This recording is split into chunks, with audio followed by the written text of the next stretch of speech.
Greetings, everyone. This is me again, Zahra, ex-Muslim, ex-Shia, for human welfare, also helping the ex-Muslim cause on this now.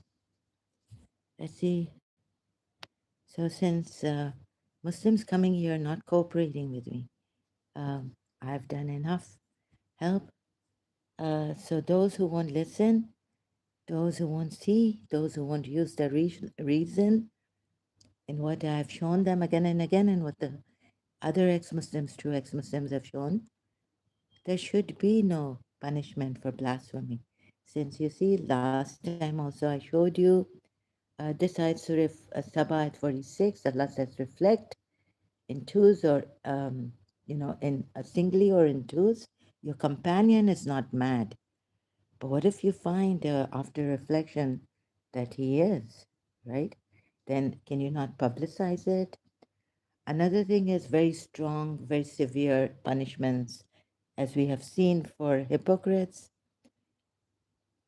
So also, um, without the battle, just going after them, capturing them, and killing them, unless they do exception, as there in Surah 4, also for other non-Muslim, exception is there in Surah Mumtahana, but I still feel that the harsh penalties given to those who choose to, with reason and evidence, choose to leave Islam, their religion, right?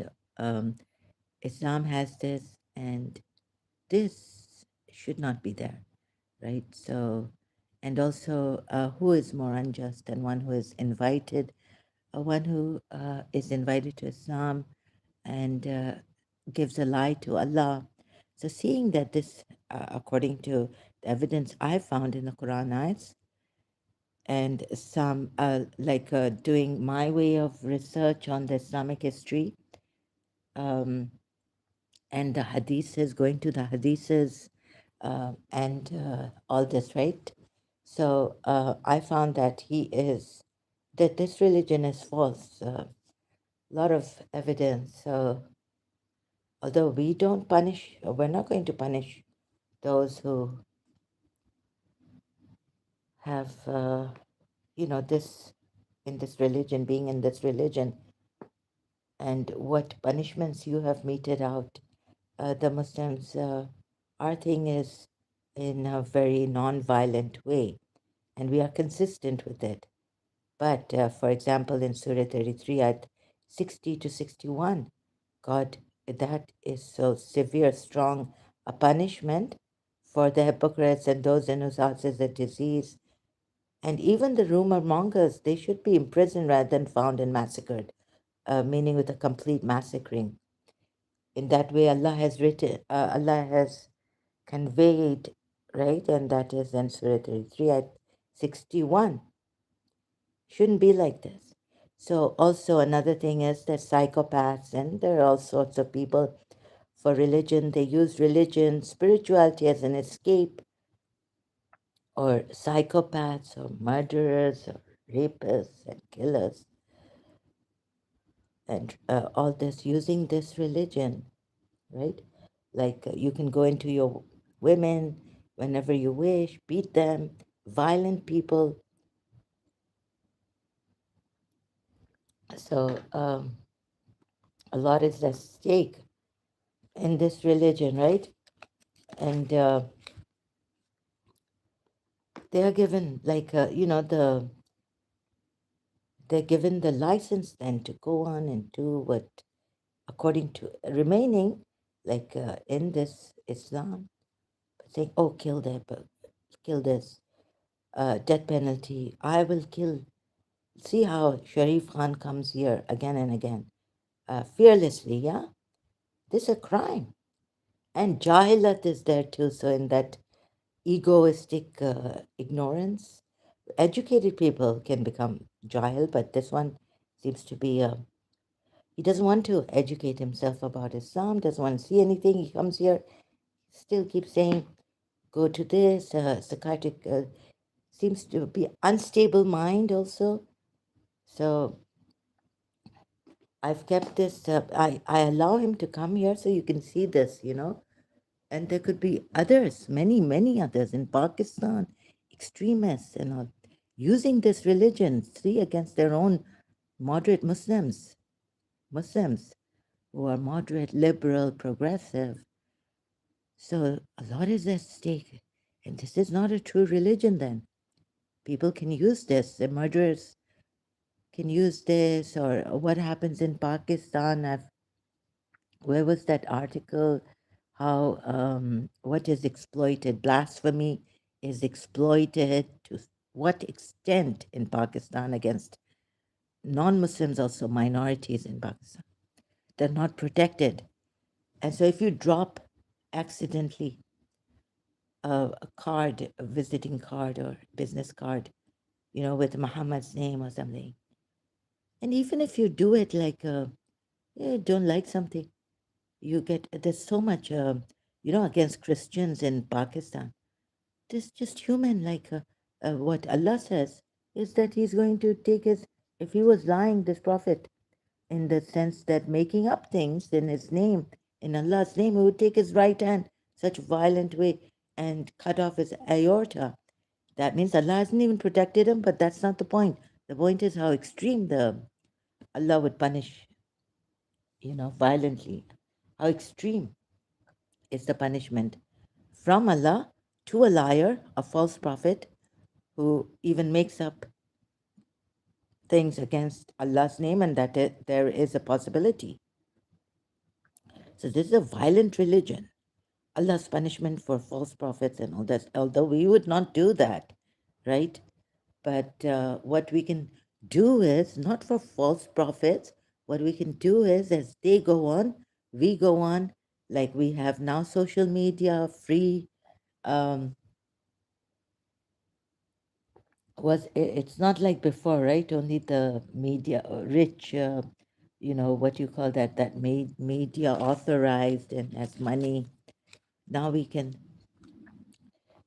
spread this news around and spread it, information and all, and we can counter that by calling, saying, come here, don't go to this person, this is a false prophet, this is a false prophetess, this is a false guru, all that.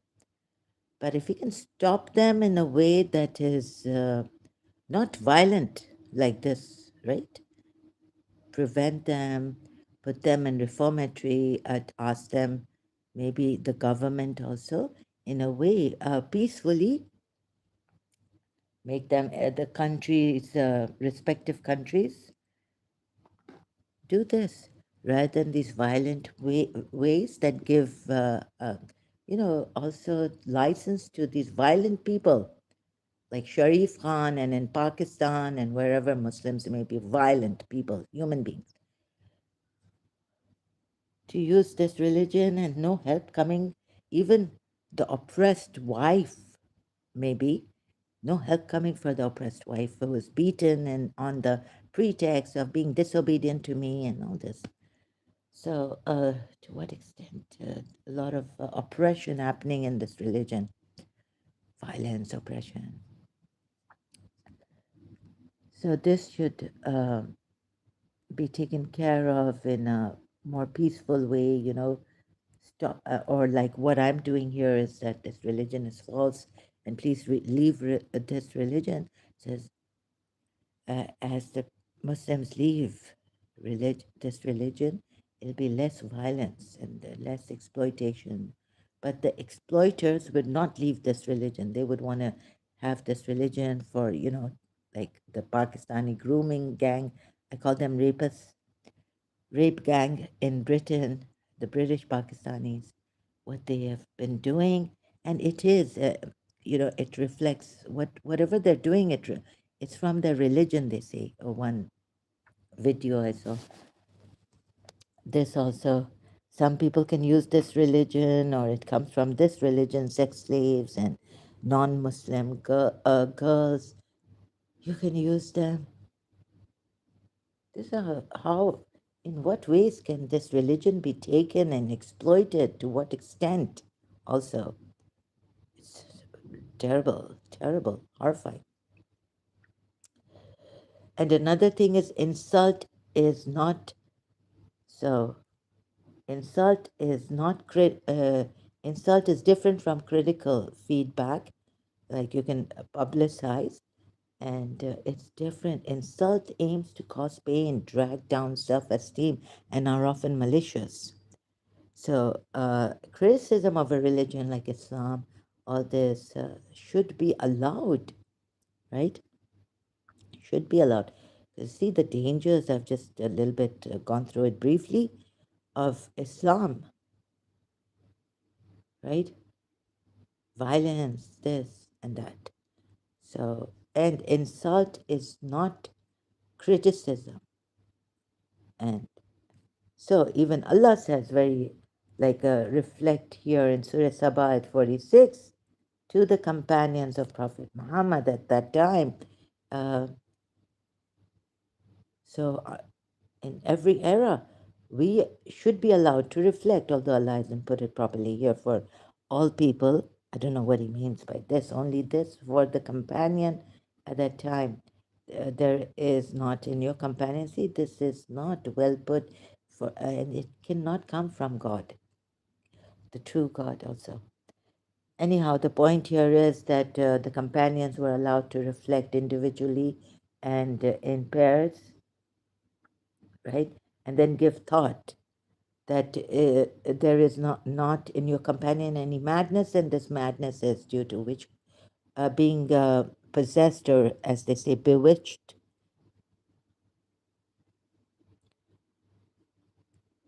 And then when you find, according to this religion, at least we're not being that violent, but at least saying that since this religion against the liars, who is more unjust than one who gives a lie to Allah when he's called to Islam, invited to Islam, right?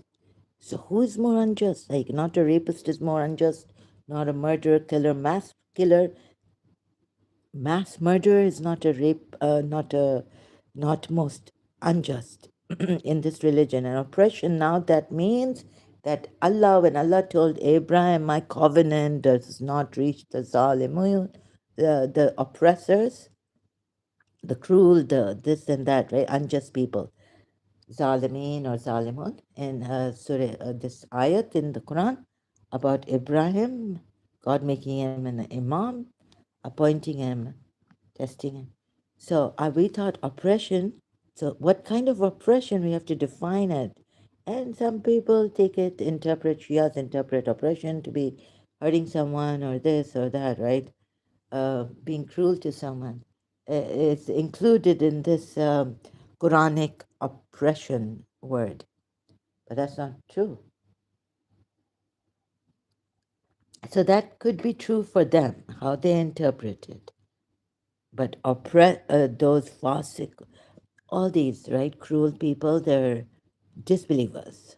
Allah has put it this way. So no Muslim believer is ever like this. The should be cruel, but no, they can be cruel. Actually, the most unjust is the one who is a disbeliever, right? So that's it. Who's more? And you can search out ayats more there.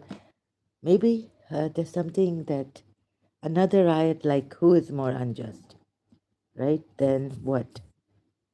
Who does zulm on another? Who is more unjust? So you can search out all the ayats. Who is more unjust like this on this? Who is more unjust? Ayats, Quran ayats. So please look at this and see that we are not blaspheming. We are not, and apostasy, for apostasy, there should be no punishment, like I showed for the wives of the Prophet who were told by Allah to say to them, right, this that if you prefer the life of this world and its adornment, then come, I will set you free. And then I showed you from Surah 11 ayats, 15 or what, that those who choose the life of this world and its adornment will go to hell. So apostasy, let Allah punish it. But here they're set free, the wives of the Prophet. So this means they've left Islam. The second ayat also of Surah Azab after this, the next ayat, sorry. Not the second ayat, sorry, my English a little bit problem. So the next ayat of the wives of the Prophet, if you prefer the word, this and the next ayat of this is that, but if you choose Allah and His Messenger and something else, right? Jihad or something, I don't know. Or the hereafter, sorry, the hereafter. Oh, they can't do jihad in the sense that the male people. So, because they're women, they're not allowed. Females are not allowed to do jihad in Islam. Battle.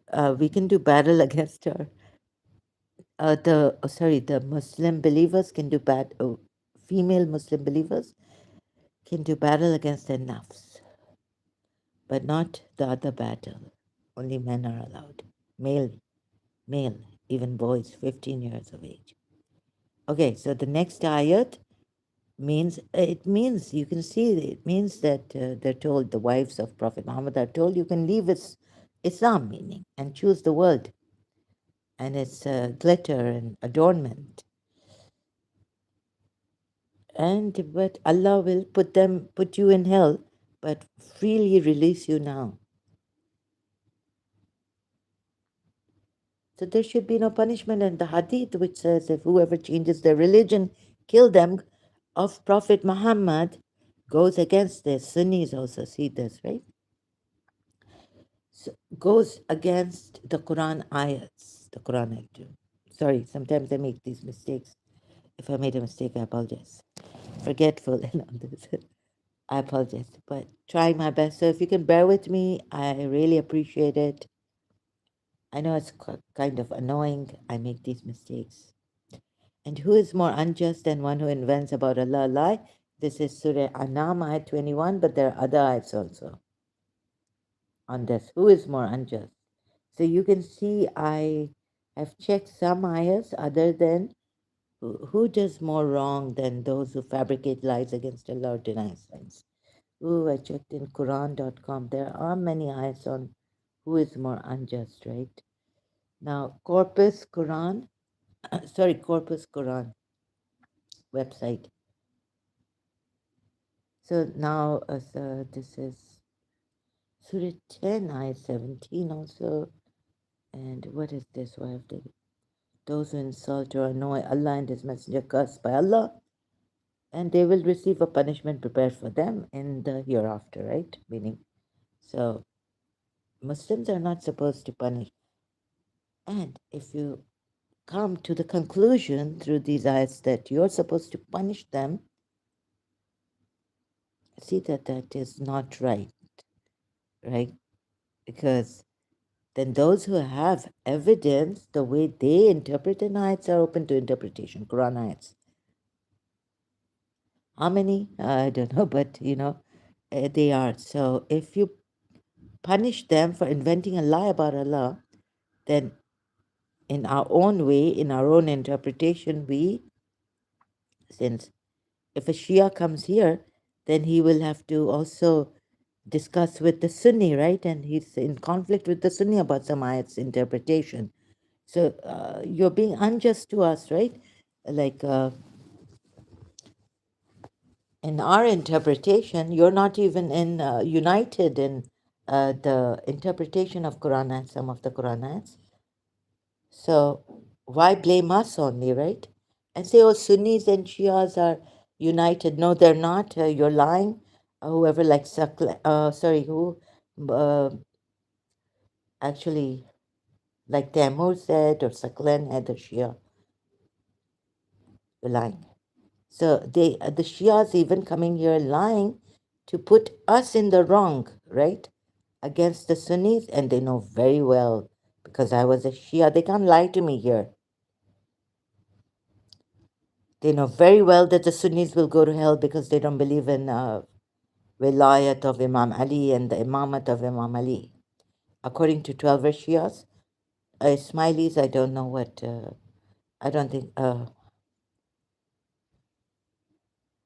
so whoever insults a prophet But this is criticism, so this is constructive criticism, and this was on evidence of Quran ayahs, the way I interpreted it, and I tried my best to do it most unbiased way, taking both the Sunni Shia context and the Islamic history, like they take, and also the tafsir, the exegesis.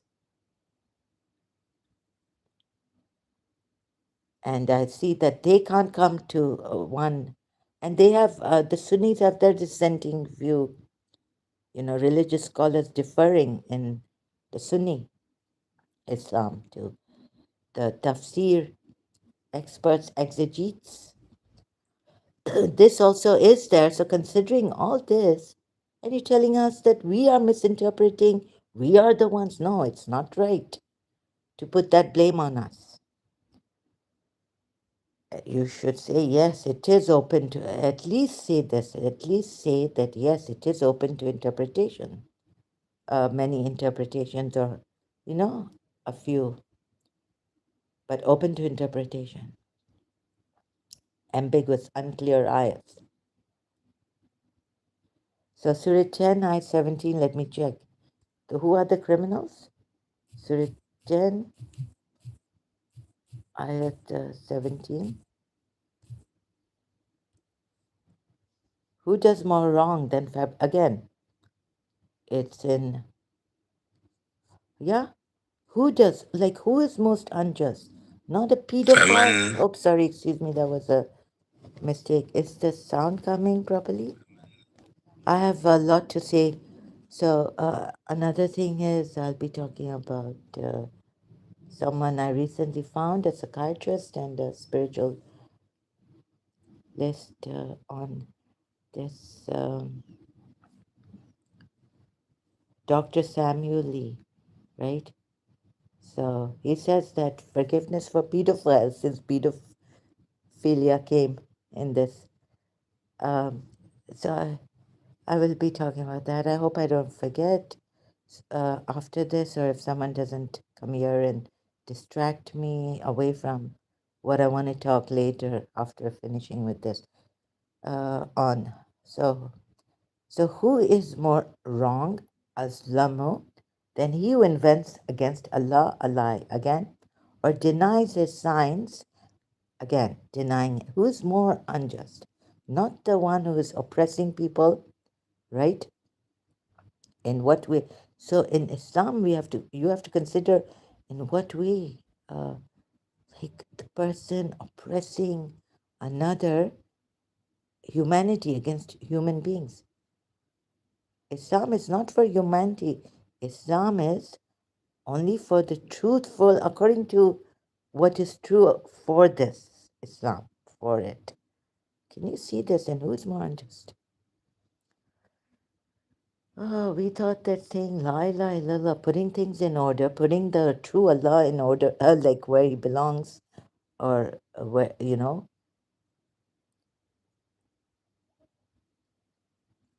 His Majesty. This is what we were told, Shias. We're told we would never go do any wrong. Like, if we realize this, la ilaha illallah, put everything in its order, then we would never oppress others, right? So it boils down to not oppressing others, believing in one God, saying la ilaha illallah, ashhadu anna la ilaha illallah, right? Like that.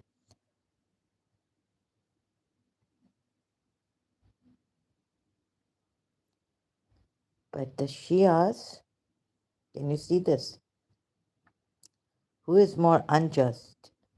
So then from here, because this thing would, if you invent a lie against Allah and denying the signs of Allah, you become criminals. Now, this is see how the Shias interpret this ayat. Going to criminals is not only that you invent a lie about Allah, right? Now, there could be Christians who have invented a lie against Allah that he has a son and all this, right? But they're doing good.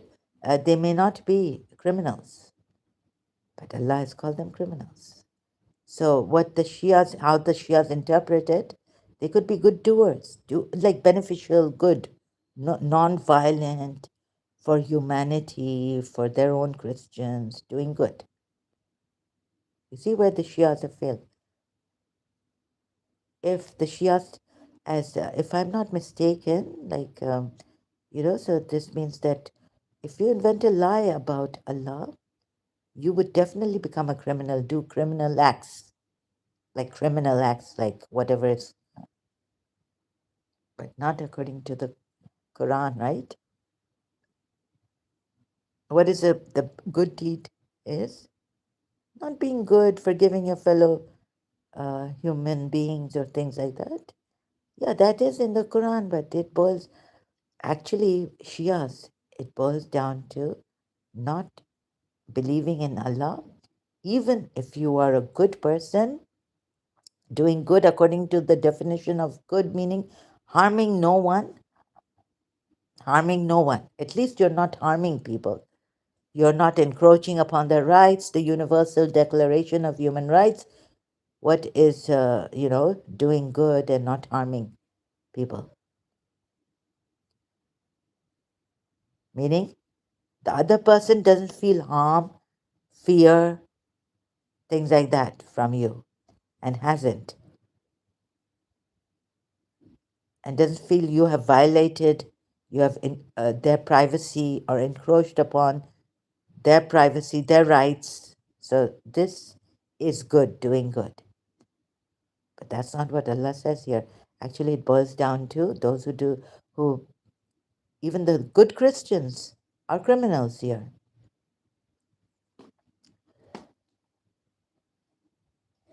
Good people, good human beings.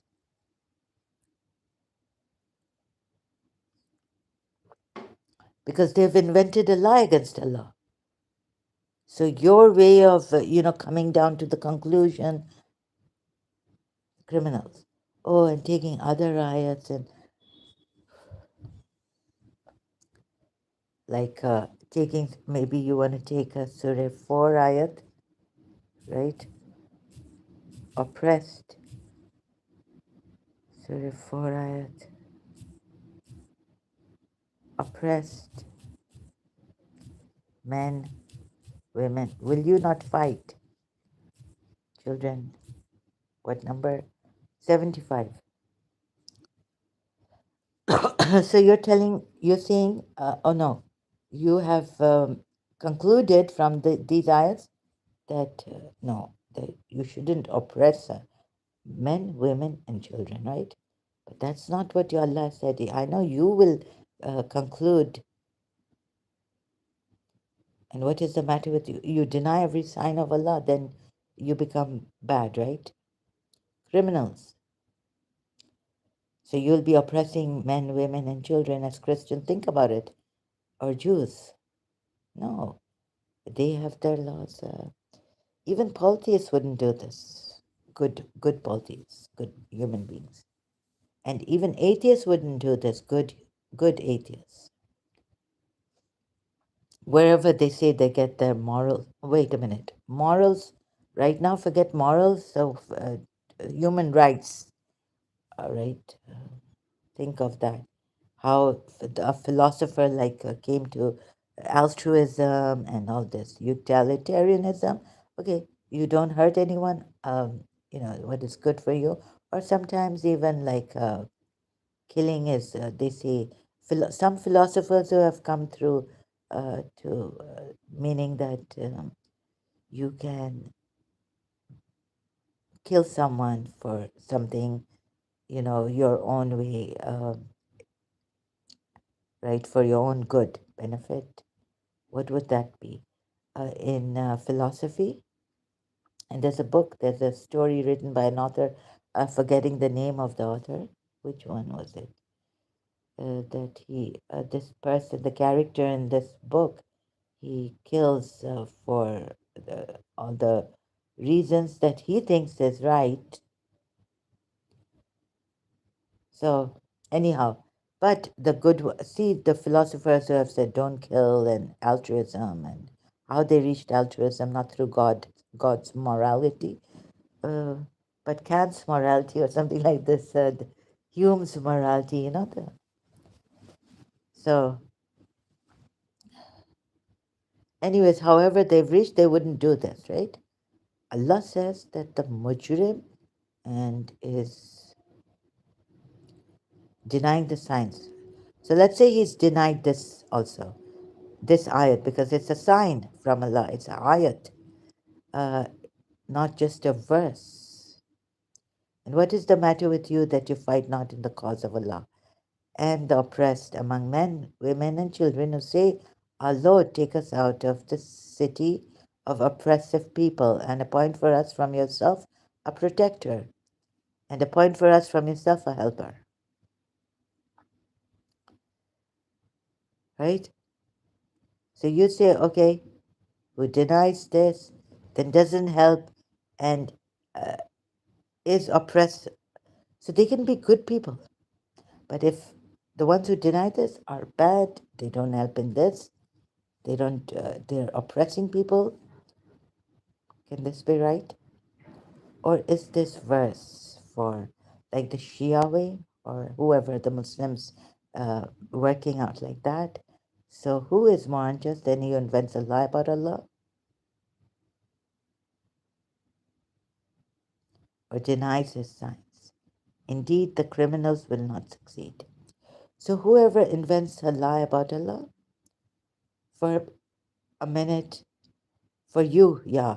So if they deny Allah, they're inventing a lie against Allah. So, or if they take Allah and say he has a son, like Christians do, and according to the Quran, Jews do that. Not some Jews do that too, with Azra, making him the son of God, or denies his signs, and is doing good. It's not a So no, it's not a mujrim. He's doing good to fellow human beings, just helping out for the sake of, I don't want to hurt someone, and I will never encroach upon. If they want help, I will go to help them. What and if like someone asked me here, who was he? A Chaudhary? Sorry, I'm forgetting his name. The one who asked me here. Oh, if you become a powerful person, like someone like the subjects who give me, oh, the people who give me power, sorry, human beings, you lead us. So he said, will you, like you're saying, I'll be of service to human beings, right? So will you harm, if they tell you to harm someone, but you see, they can't tell me to harm someone because I'm in service to all human beings for the greatest good, right? For their good, or how can they tell me to harm someone? Because I will be saying, do unto others what you would have others do unto you.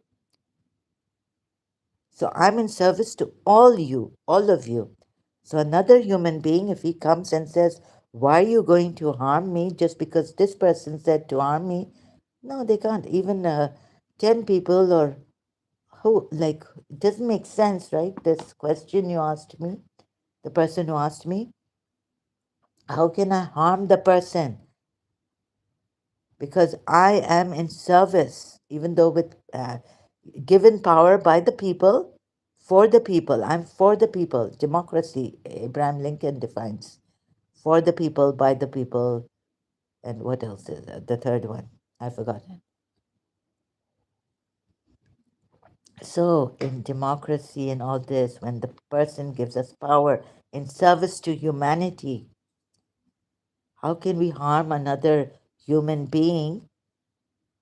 Because I'm in service to all the human beings, right? In my city or country, or even just a little town, a village.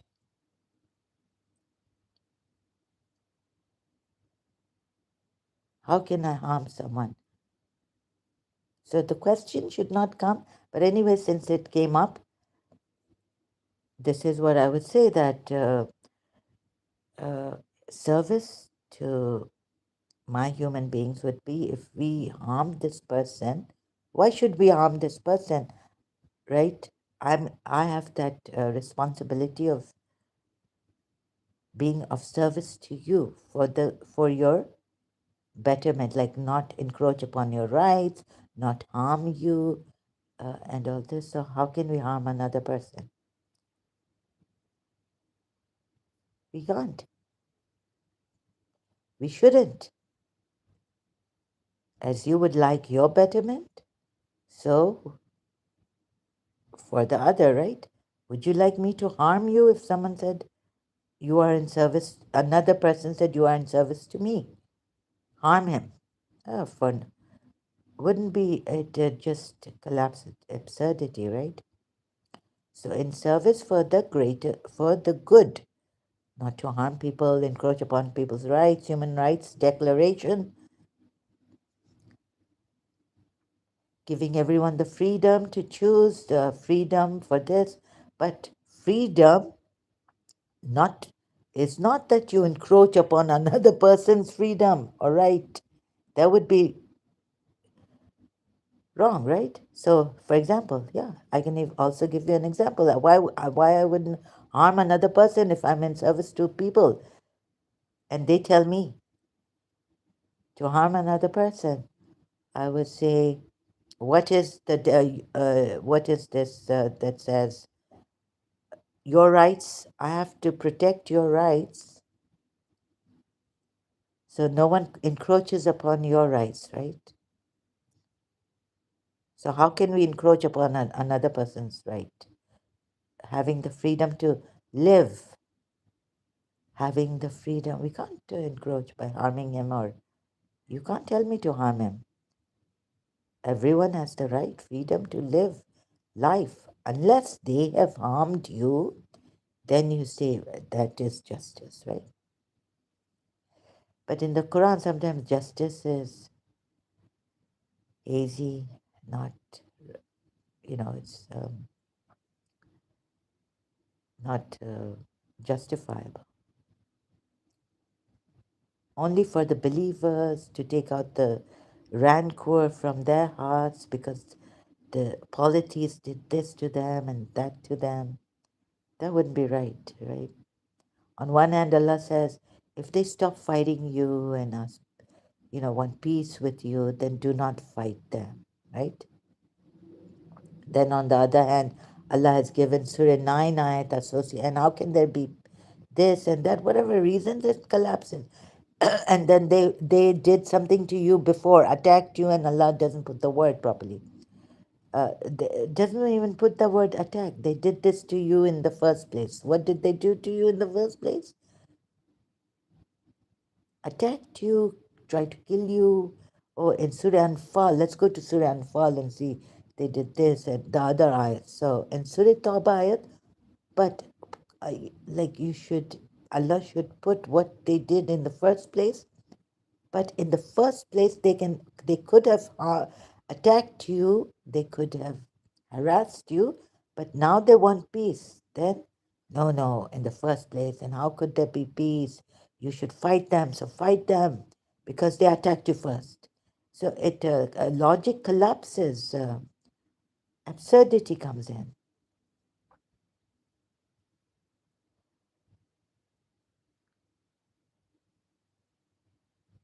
Justified? No. The whole thing is ayat in the Quran, Surah Tawbah. Fight them because they fought you first. And there's an ayat which says, if they stop fighting you, don't fight them. And then there's an ayat about fitna. The word fitna changes in Surah 2, ayat 193, 192, 193, I think. Who are the fitna? Now they have fought you first, so keep fighting them. But now these disbelievers, if you read in context, like, but if they stop fighting you, now you see, so this one, okay, now we're on that. Sorry, I have to cut myself. So if they stop fighting you, stop fighting them, meaning, right? Stop fighting you. So I keep forgetting the ayat number and surah number.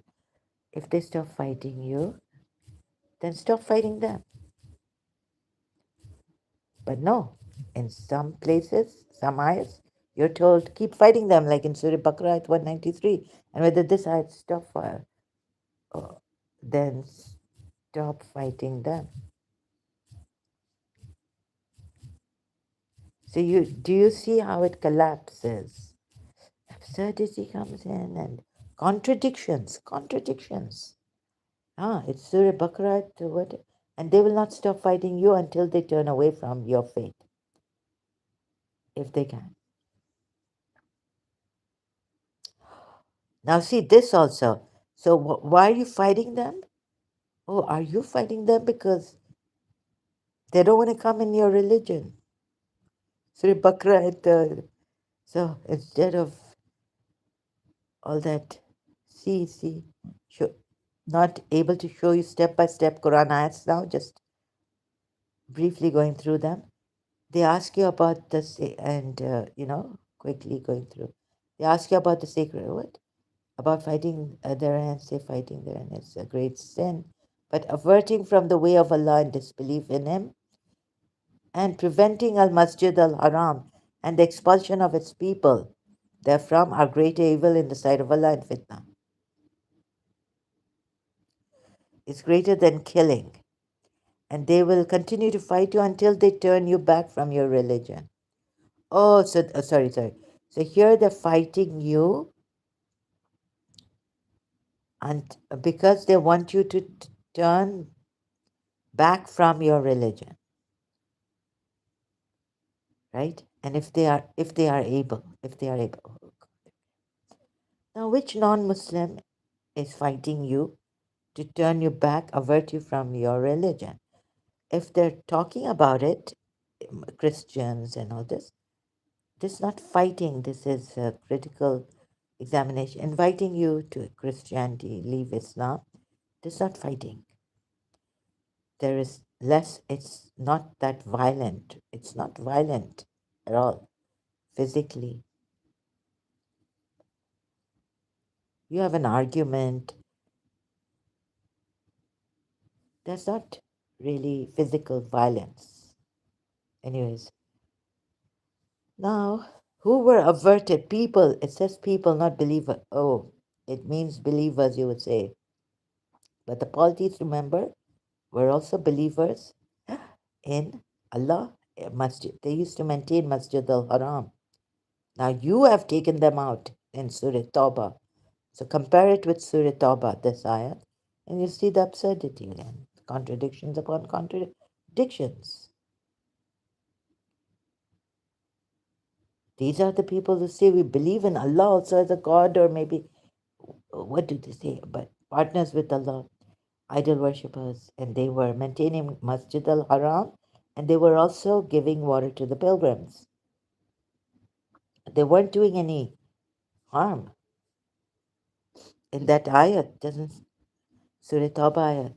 Now, but averting from the way of Allah, no. In their own way, they were bringing people, they were just being good and, maintaining Masjid al-Haram and pilgrims, giving water to the pilgrims. What does Allah say about that? Fighting therein is great sin, right? But now in Makkah, you're supposed to kill those if they don't leave, and the treaty term ends in 3 to 4 months, whatever it's Surah Tawbah gives. Allah gives to them. And if they don't become Muslims, then fight them there in Makkah, near Masjid al-Haram. I think that's why these politics, they became hypocrites. Like who wanted to kill Imam Hussein when he was doing Hajj? Then he had to change it. He had to change his Hajj to Umrah. You see, you do bad and you think bad should not be done to you. That's you have to face the consequences, justifiable in this way. Anyways, this ayat also is contradictions against Surah Tawbah and all, and fight you and so on. If they fight you, you are the ones now to fight them, to turn them away from their religion in Makkah also. Let's put it this way. For Surah Tawbah, let's check. I'm not going to show you Surah Tawbah, I'm just briefly going through it, right? And they will continue to fight you until they turn you back from your religion if they are able. This is now what the Muslim believers did in Surah Tawbah, as we saw in Makkah against the polytheists, killing them in Makkah near Masjid al-Haram. After the treaty term ends, the treaty term that Allah has given now, 4 months or 3 months for the polytheists. You see, I'm not able to say it properly, but you get it. I hope you are better in eloquence. I'm sure you are better in eloquence. Those who aren't, let me know if I need to explain to you. I don't think anyone like, and whoever of you reverts from his religion and dies while he is a disbeliever, for those, see, reverts from, Allah doesn't say for those their deeds have become worthless in this world. Now, this is against the Sunni hadith and even the Shia practice. That means that the Shias take that Sunni hadith. Whoever kill the one who changes their religion, right? Prophet Muhammad has said this. And so the Shia 12ers kill the male immediately when they find out he's left his religion, become an apostate. For the females, Shia 12ers confine them, beat them up, maybe not give them food, do zulm on them, cruelty, stern, until they recant, come back to Islam. 12 Shias. I know about this, I've read. So Sunnis see that Allah hasn't said directly kill them. Allah said directly, but there's an exception to hypocrites in Surah 33 at 60 to 61. There's no exception about killing wherever you find them. The hypocrites and those in whose hearts is a disease and the rumor mongers. And I feel for the rumor mongers that should have been a jail or something, a proper a trial, nothing like this. Judgment, like David was made a judge. Just kill them wherever you find them. Okay, there's so this is wrong. And then how many Shias, how many Sahabas were hypocrites? How many were true believers? And if you put an ayat like that, those Sahabas, just killing people, for their, how many were jealous that Ali was made the Man Kunta Mawla, master, like Prophet Muhammad, whoever I'm of yours, of believers. And so this ayat is not right? You know very well, you should know.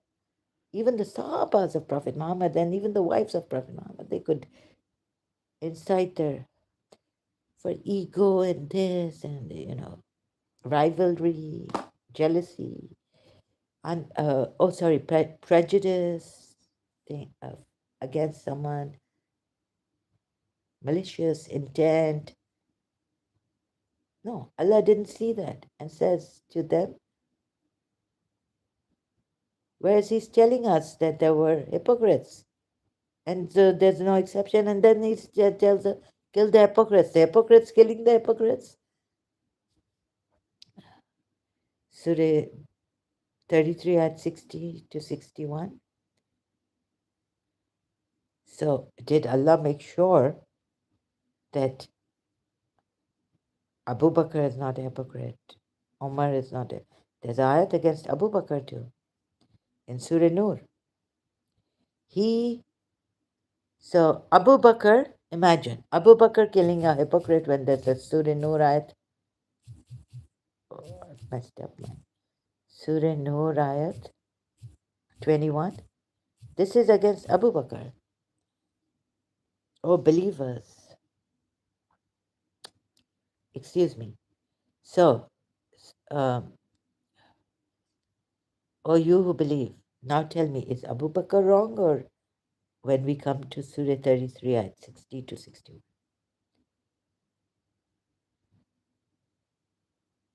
And then why wasn't Abu Bakr killed?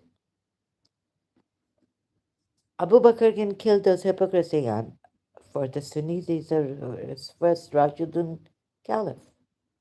O you who have believed, do not follow the footsteps of Satan, and whoever follows the footsteps of Satan, indeed he enjoins immorality and wrongdoing.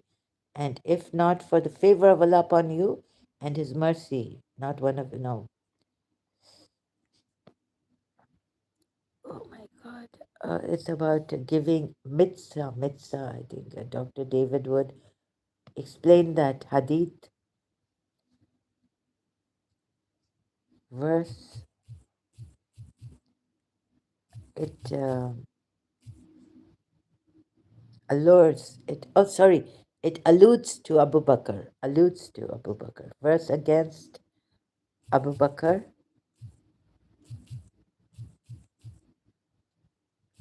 in Surah Nur. So he stopped giving financial help. 22. After Abu Bakr swore to stop supporting Mistah bin Uthatha, who participated in the slander, this verse was revealed, advising him and other believers to forgive, overlook, and continue supporting relatives and the needy.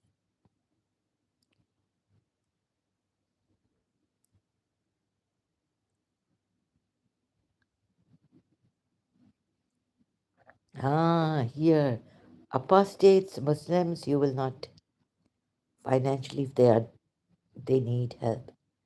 But here you see what your Allah done. You would make me also ex-Muslims, apostates, if they are in your country trying to help you, being honest. And please remember this, criticism is not insult. And criticism of every religion should be allowed. Not just for the, but as a truth seeker, academic, it's not an insult anyways. It's not hurting someone. I didn't come here to hurt you. I came here to tell you the truth and tell you I feel hurt, betrayed, and so you would also. I wish I could spare you if you are a Shia Muslim or Sunni Muslim or a Quran only, any Muslim. I wish I could spare you. But my intent is not to insult Islam and Prophet Muhammad and all this, the Imams. It was just to tell you the truth, to expose the truth to you. Their lies. So, like that, right? So, criticism is not insult, and it shouldn't come in blasphemy. We should have the right. And we saw the UND, oh, sorry, United Nations Declaration on Human Rights, or what was it? The right, freedom of religion. Even an long time ago, a Muslim believer, Zafar Allah Khan, came from him that human beings should have the right to choose their religion, leave their religion, and should not be harmed. Right? It originated, they took a Muslim point of view, originated from there by taking Muslim point of view too. Wasn't that the Muslims were put aside? No. So Zafar Allah Khan came to the conclusion, and they took Zafar Allah Khan's conclusion that every human being has the right in Islam to choose their religion and should not be killed or harmed. So that's what it should be. Why in the Muslim world then this? Against United Nations Freedom Declaration of Human Rights. freedom of religion. God knows. So, you see, slenderous incident where Allah says, you should have done this, believers, but I have favored you and I let you go. And now Abu Bakr, Allah lets go. No, no, Allah tells Abu Bakr, you're wrong to have stopped. Oh, and it is grave in the sight of Allah. Abu Bakr must be thinking, okay, that means that I should stop. But forgive. Here to mitzvah, forgive. Forgive, overlook, continue supporting relatives and the needy. Continue, right? There, for the Surah Tawbah ayat, they do not even, what do these parties do against kinsmen, believing kinsmen, their believing relatives? What do? They do not honor their rights. Oh, oh, Shias, look at this. Okay, so what point was I on? But see, I get stuck like this. It's so shocking again and again when I. So I forgotten what point I was on.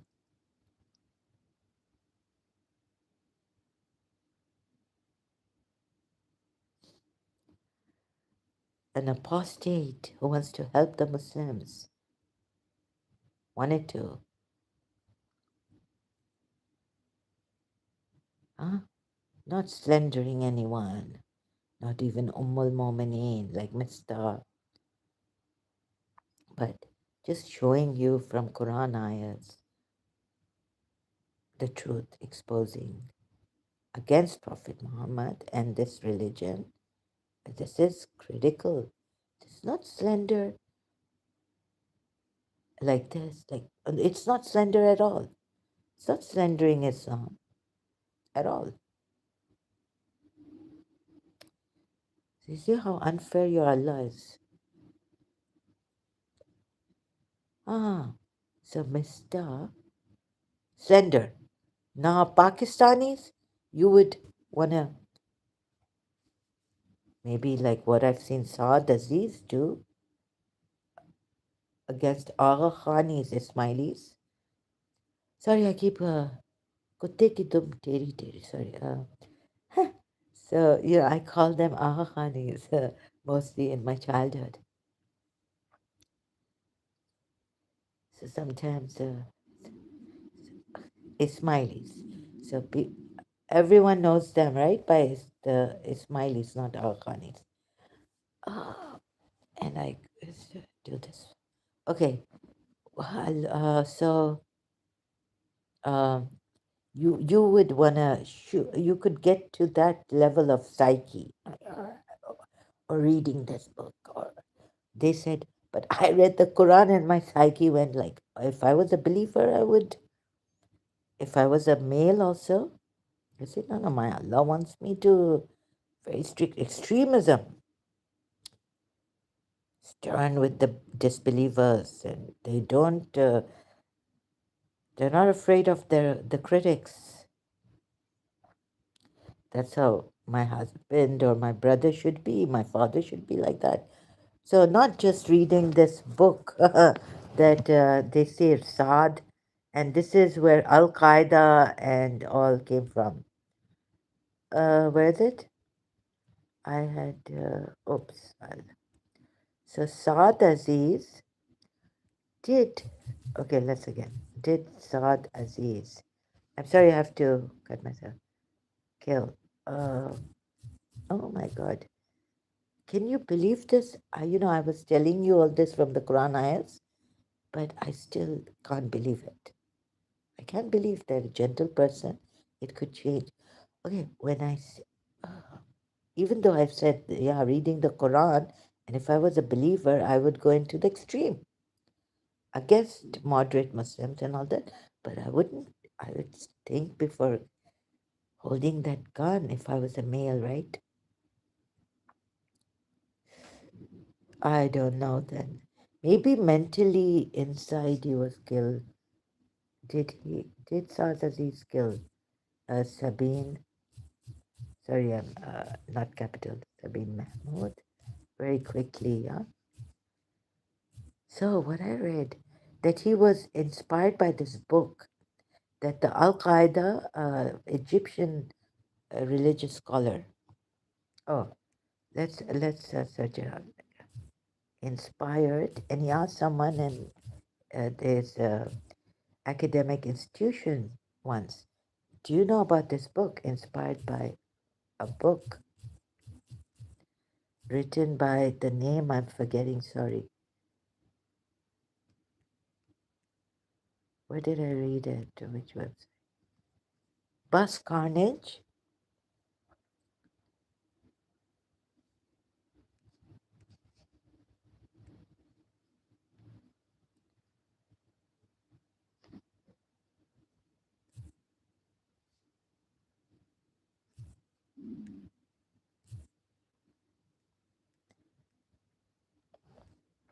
Can't get it like this. Clean that capacity.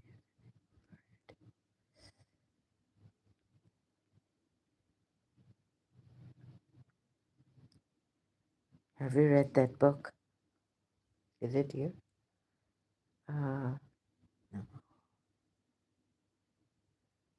You should also describe the anatomy of how Solat Mirza, hardcore terrorist, killed masses in Sindh and a pack of burn-off for liberals. How Saad Aziz targeted Sabine Mahmoud. This is, I'll have to go to Facebook. I'll go there. I know this is disorderly. I apologize. I cut myself, and you must be waiting for the conclusion. Which book was it inspired? And Egyptian.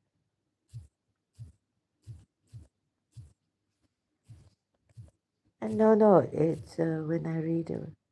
I was reading a little bit about the book. He was doesn't give the excuse me. So, but you can read the Quran and become. Have you read that book?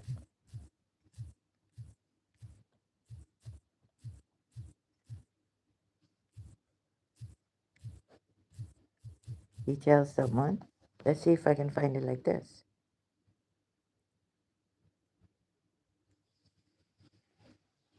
Something really wrong or more. What is this? And killing a. I can't find the book. So, um, inspired many terrorists, they say. Inspired even Al Qaeda's leader,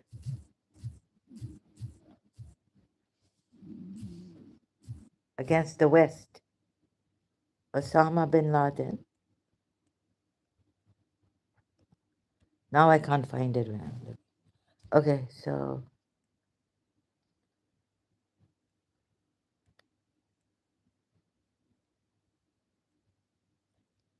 it's actually this book, the Quran, is enough.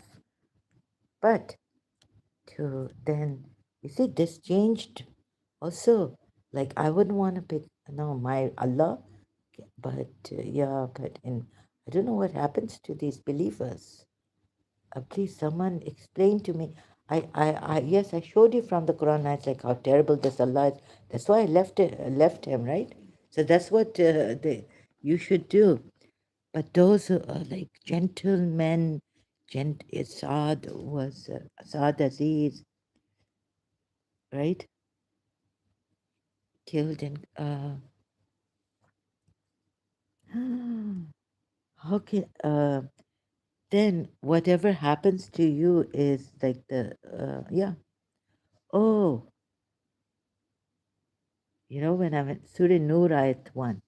So this is the Satan. I'm sorry to put it this way. Allah is the Satan, right? He inspires violence. He inspires revenge and violence, meaning in Surah 6 ayat we saw 65 or 64. number. O you believe, do not follow the footsteps of the shaitan, and whoever follows the footsteps of the shaitan, then of course Allah is warning you against this, but look what happened. Then indeed He commands the immorality and the evil. And if not the grace of Allah upon you and His mercy, not would have been pure among you anyone ever, but Allah purifies whom He wills. So thoroughly purify you with a thorough purification. I used to pray to Allah. So footsteps, although Allah says this is what they have been following, the footsteps of Satan, these extremists. And then we come to this, right? So you think you're very sure of yourself, Surah 6, Ayat 65, and this is what your Allah does, confuse you. You don't see it. And but thank goodness I left this. I wanted to leave all kinds of violence in me against anyone that I did, even slapping someone, right? My sibling or punishing them physically. So all kinds of like even the I feel violence of bad words, abusing someone. No, describe the person for its wicked. I can use if I can use wicked person. This is cruel. This is a rapist. Like that. So he is the one able to send upon you affliction from above you or from beneath your feet or to confuse you, meaning into sex and make you taste the violence of one another. Or what is this word? Okay, but see, Sahih International, Shias, if you're going to say, I shouldn't go and say he's, violent, confuse you and make you taste some of you. What is basa? I checked this word violence or whatever it is, but it is violent. Oh, evil of others. Evil of each other. Yani, taste. So Allah is, although Allah is telling the polity, He, but it's like generally like His ability. He's able to do all these things. Generally able. What His ability is. Oh. So Allah's ability is this. Unless He puts what? Yeah, so you see, unless He puts Rahman or Rahim, what is it? For Himself, He has to ascribe this attribute. So Shias, taking Allah without the attributes, like Imam Ali has said, and not committing polytheism in Tawheed. Still, you see, that Allah can do this. No. So this is His ability.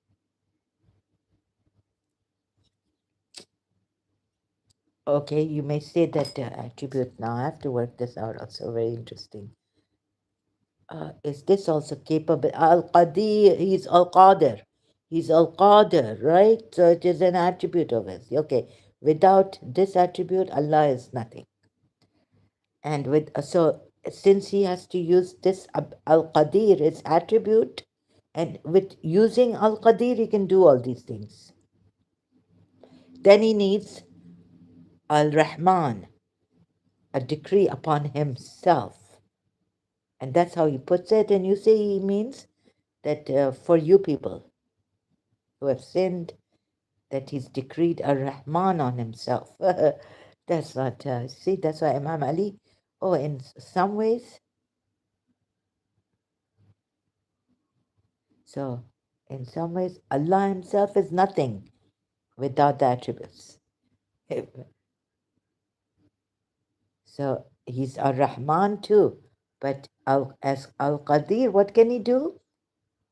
Punishments upon you from above you or from beneath your feet and or confuse you into sex, Shia, and make you taste some of you evil of others. Evil of others, see how we explain the science. Oh, You're explaining. What are you explaining? You have just said things against yourself in this attribute, terrible attribute. You are able to do all this, but you are not able to bring back time or uh, take us back in time so we can correct ourselves.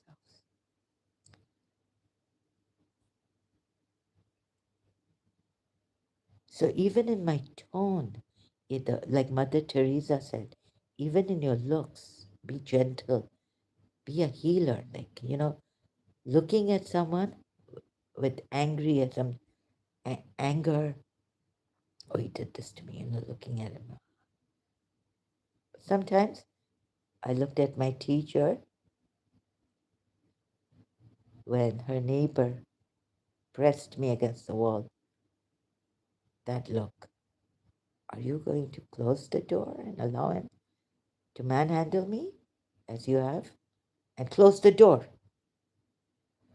So looking like that also, when do you do that?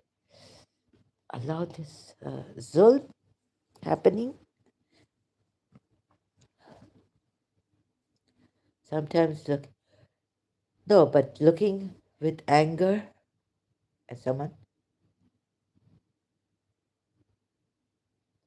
Now, I could understand Dr. Samuel Lee saying that even pedophiles forgiven.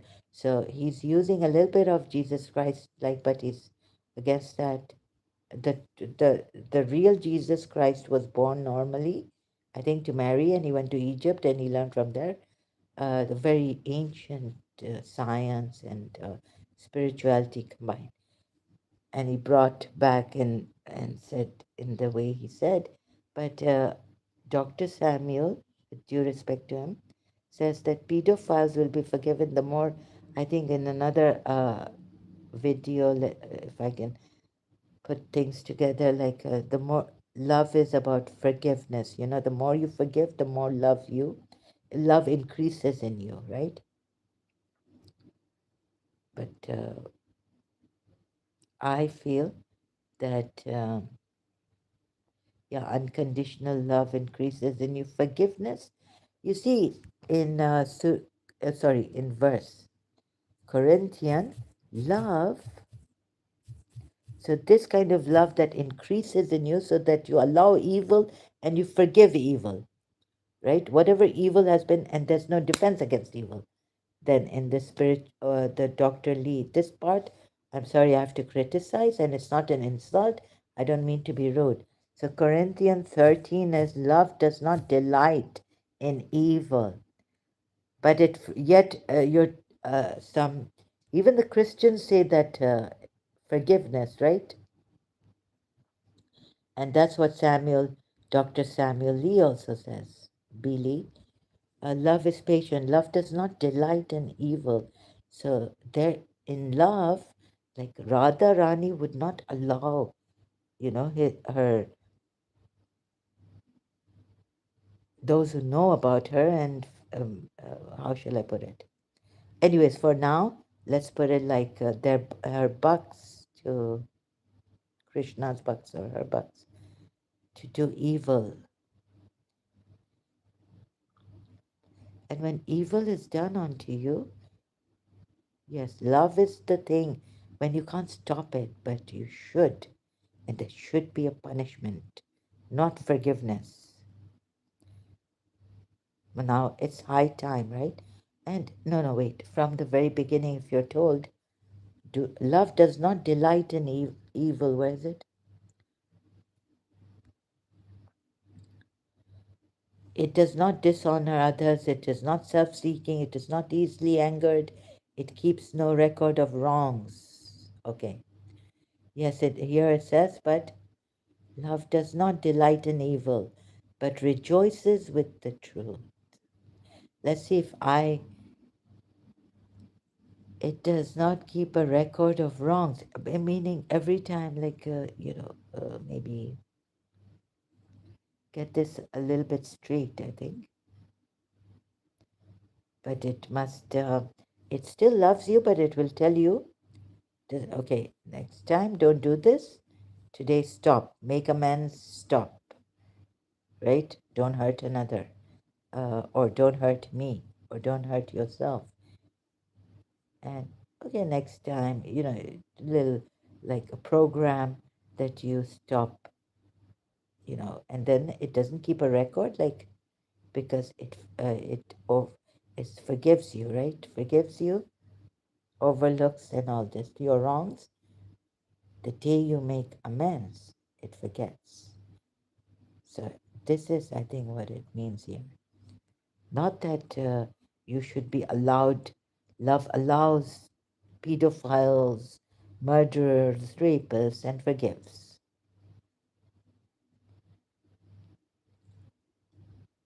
And there's no consequences that these pedophiles will face. They're forgiven. From today onwards, I tried still the memory is there. It hasn't yet. Maybe I did. Of my trauma childhood or something from my past life coming. Whatever I tried on. So that person who wronged me in my childhood is Dr. Samuel Lee saying that he will be forgiven. Forget it. Forgiven, no consequences. Or the person harming me now until year 2000 will be forgiven. No wrong done. No punishment, nothing. No consequences.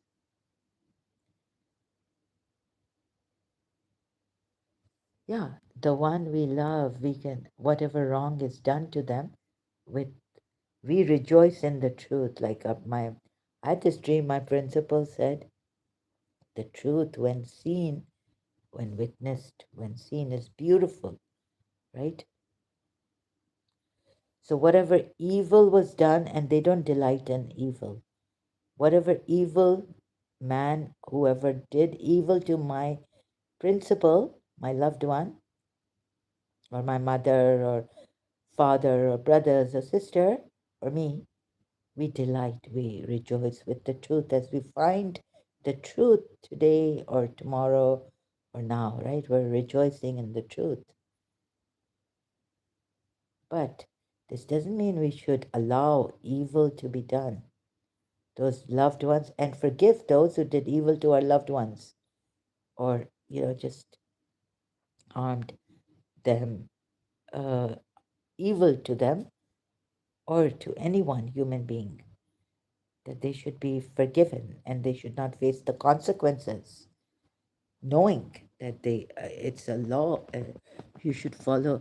So, my country forgiving not only pedophiles, like Dr. Samuel recently, if I didn't get him wrong, mistaken, he said pedophiles forgiven, like they won't face any consequences, punishment for their wrong. Love does not delight. Of course, we don't delight in evil, but those doing evil, and I don't think it's for it keeps no record of wrongs, meaning when love loves, yeah, even unconditionally, it doesn't keep a record of the wrongs.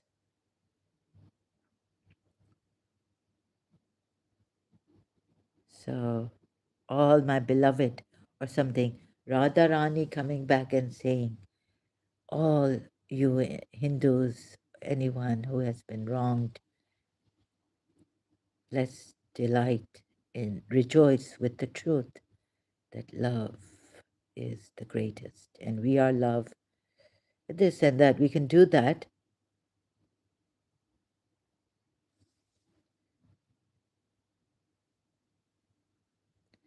Now I'm stuck on this, so I'll be contemplating. Maybe he's right. So now the time has come. But someone who has kept doing wrong, pedophile and all this, will be forgiven. That's something. And the rapist will be forgiven.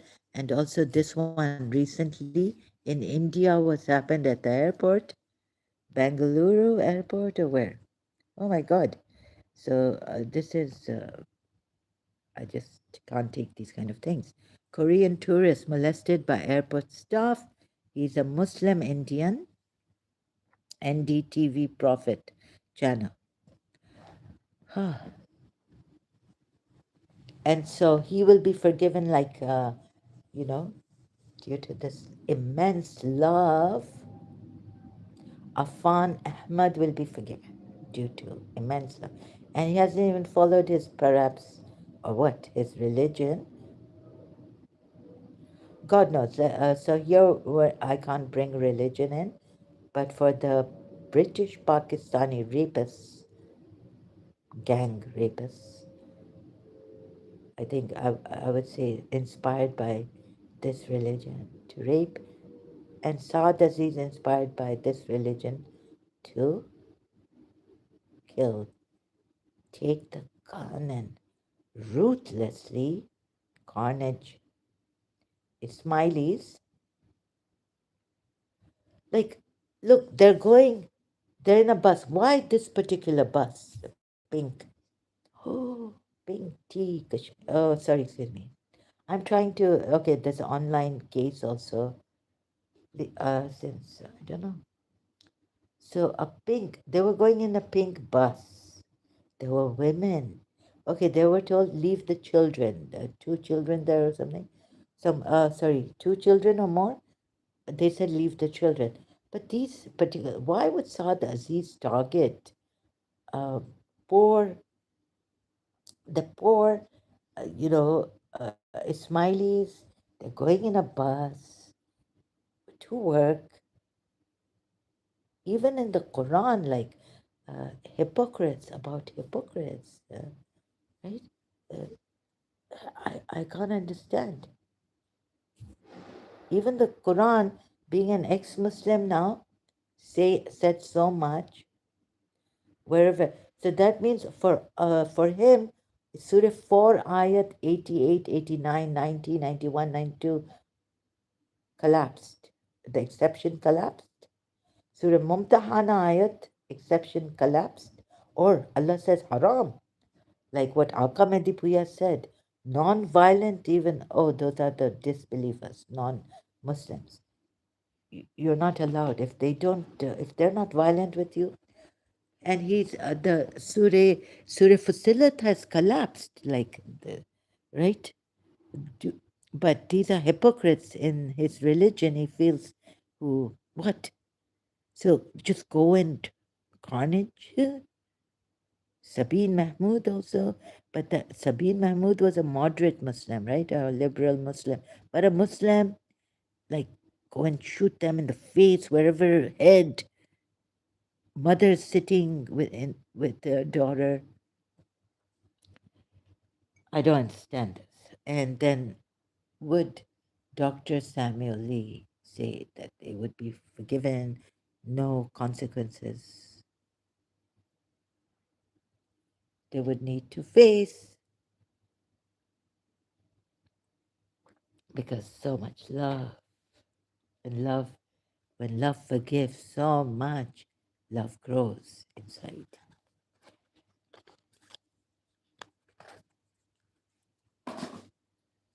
So this, I'm sorry, I don't go. I yet have to, but I have to mention this. Let's see, contemplate on this more. For how many years I have contemplated on this, even as a Shia.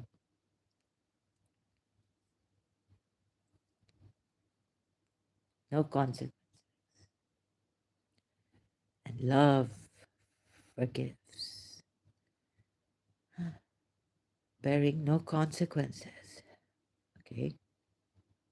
But, okay, so now where do I go? So all those good ayats collapse, and Saad Aziz picks up a gun, right, with his group. I don't understand. I fail to understand. Even reading the Quran. Surah 33, ayat 60, 61. Hmm? And this particular bus, huh?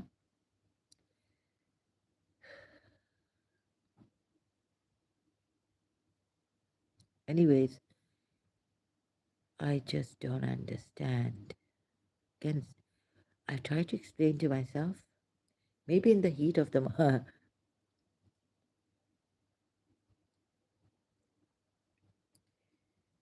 tried. I even showed you right how in the Quran, like his mind can go like this, but to pick up a gun and to really do it must be unstable mentally or has that very hardcore for Allah. I'm going to kill these innocent people. Innocent people is my what am I saying? Innocent people. Look at these innocent people, right?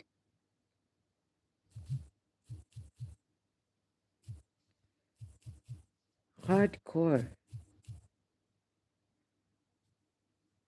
I think that's why the moderate Muslims also say that, would say, we, King of Jordan invited the Ismaili uh, leader and their representative to say it's a school of thought. It's a valid league, valid school of thought in Islam. Ismailism, Ismaili carnage in Karachi. Look at the innocent, like women, children, huh? If someone had done this to Saad Aziz's wife, family, globe, ooh, look at the blood, yeah?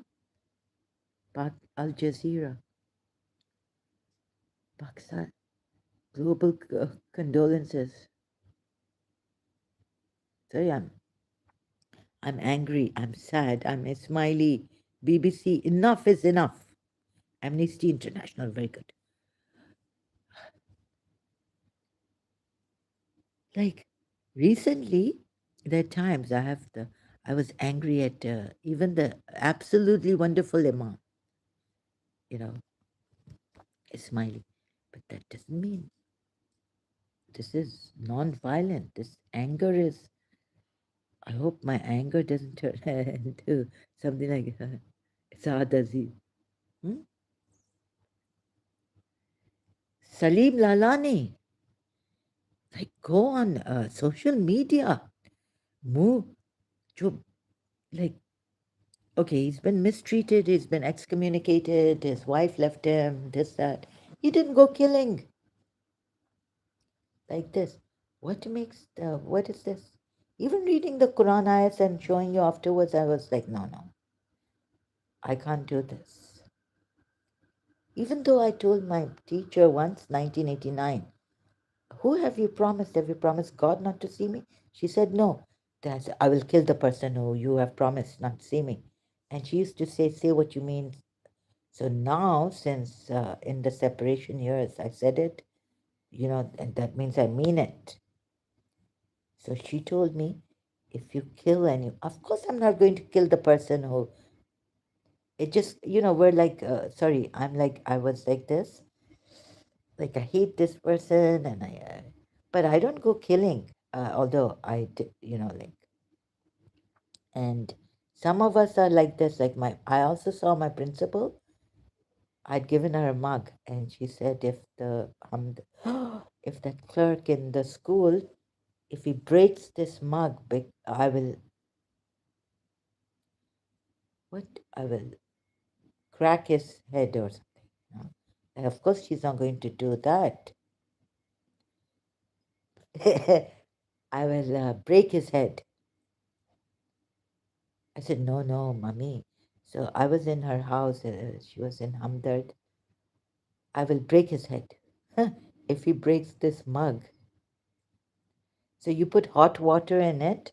Like I went to a gift shop in Tariq Road, Karachi, and bought this. And then it says something like, always remember Allah, God, or something, right? Then the writing comes on the mug, becomes apparent. It's not there. Like if you don't put hot water in it. And there was one, on Makkah or the Kaaba or something like this. I don't know. So this one or something like this. It had the Kaaba, And then it becomes apparent when you put hot water in it and on the mug. So she said, I'm going to take it to school and, I can have tea in this in school. But if the clerk breaks this because I'm washing the mug or something, I'll break his head. And I told my teacher, Miss Tissa, now whoever you have promised not to see me. She said, no, I haven't promised anyone. I said, I will kill him. I will kill that person. She said, if you kill anyone, you will kill my God, because God is my strength.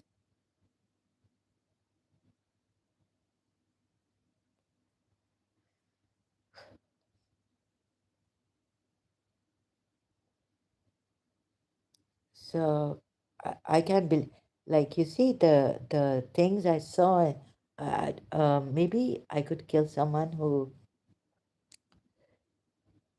uh, like I could go crazy, like I said, against whoever harmed my loved ones. Maybe if I can't take a proper action, like I'll have to. If the police, like in Lipstick movie, Lipstick.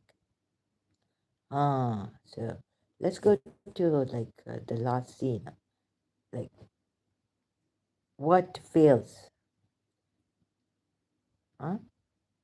Authorities fail, right? Like in Lipstick movie, last thing. Yeah, I think I would. Lipstick 1976 movie. Yes, yes, hero.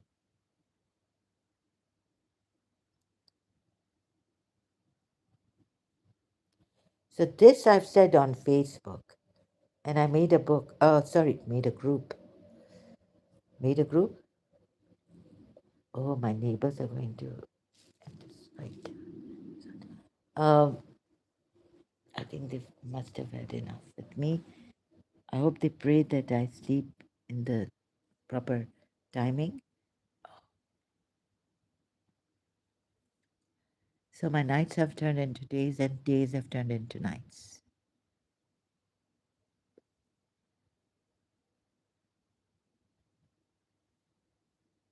This person raped first, right? Her and then her younger sister. Remembering, I haven't seen the whole movie, but I've seen a movie that's like this one, copied, Indian movie. Arzu, what is it? Insaf Ka Tarazu. But the last scene in Insaf Ka Tarazu doesn't have this lipstick's last scene, this movie. But it's a copy of this movie, kind of loosely. Yeah, but like when all the law has failed. Oh, Sharia has failed. Sharia failed you, Saad Aziz, Minhas, and all the group. Sharia failed you. Oh, the Sharia court failed you against the Ismailis, against Sabine Mahmood, Pakistani Sharia court, against Deborah Lobo. What did the Ismailis, what did Sabine Mahmood do to you, violent? To your religion? I can't believe it, sorry. And Sharia court failed you. So, first and foremost, avail the law. Courts, police, or like Demi Moore in Ghost movie goes to the police. I don't know how they can really goes to the police station. Ghost movie, right? Can't you people, extremists, yeah, Manny one, star. The police scene, ghost movie. I've been to the police station too about my case. Spiritual warfare. And they won't let me work anywhere, and they threatened and this and that. They even threatened telepathically to burn the police station. Here, I felt they were. So I was scared at one time to go to the police station. So that's why using social media, and then people saying, "Why are you bringing your all this online case?" What can I do? They threatened telepathically that here in Dubai, if you go to the police station, he'll burn that police station.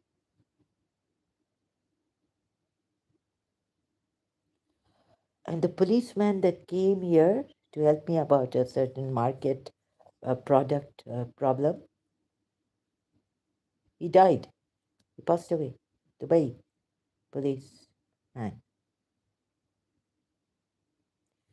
Next thing I know in the newspaper, he's gone. So that's why I'm using social media. Also for this reason. For my case. No, no, wait a minute. How could you, where were we?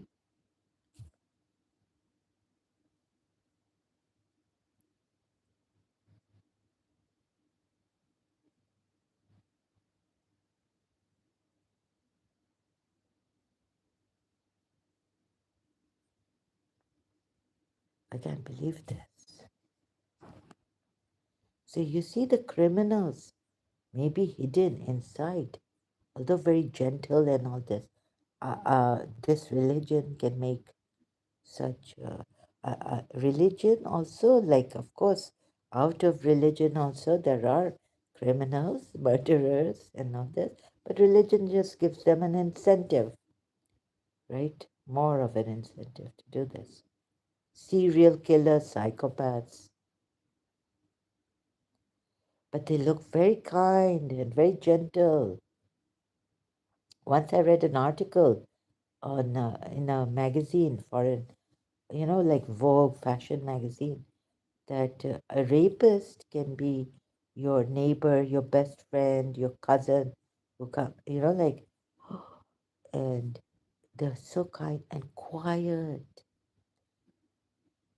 So I can't find our rapists. They can be right, quiet, very quiet, but not all. Like not all, but some of them can be our rapists. Not all of them, but they can have this thing like a rapist being sorry, uh, being quiet, kind, quiet, kind, gentle at first, and gentle. So this was such a, let's see what AI overview does. Yes, it is true that some perpetrators of rape or sexual assault may act quiet, calm. They tell me to be calm here and all this.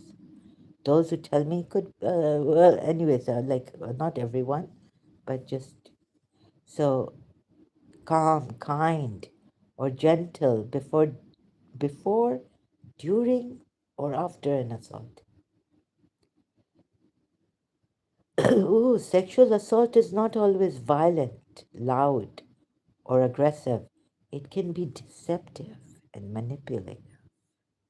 Yes, becomes your friend and very kind, very can do this. That's the article I read, not my experience.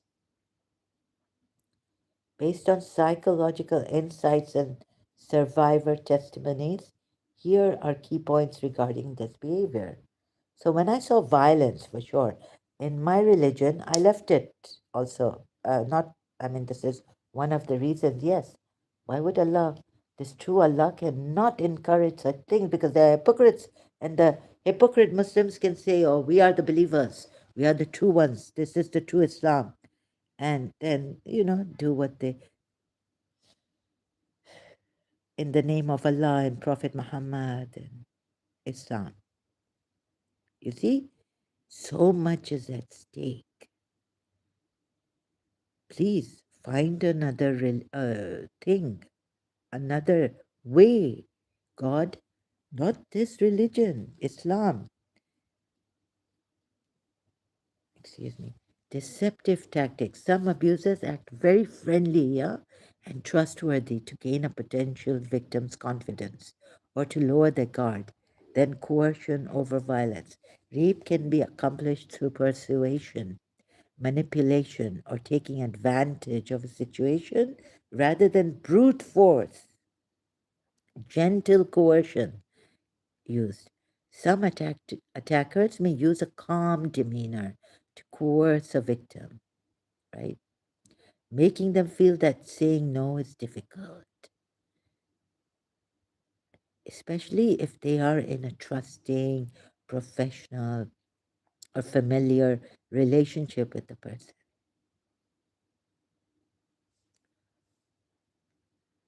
Post assault behavior. After an attack, a perpetrator might attempt to act as if nothing happened or act normally to confuse the victim or avoid suspicion. The blame can be put on the victim so easily in this such with such rapists. Masking malice, a quiet or gentle demeanor does not negate the fact that sexual assault is a crime of power and control. And this is what Saad Salman could have used. See, Lyceum also, he did his A levels from Lyceum, O level from Beacon House. Beacon House, you see these, and used Islam, although Islam is violent against disbelievers and hypocrites. Hypocrites. So let's see this again. Keep fighting. Surah 2 ayat 193.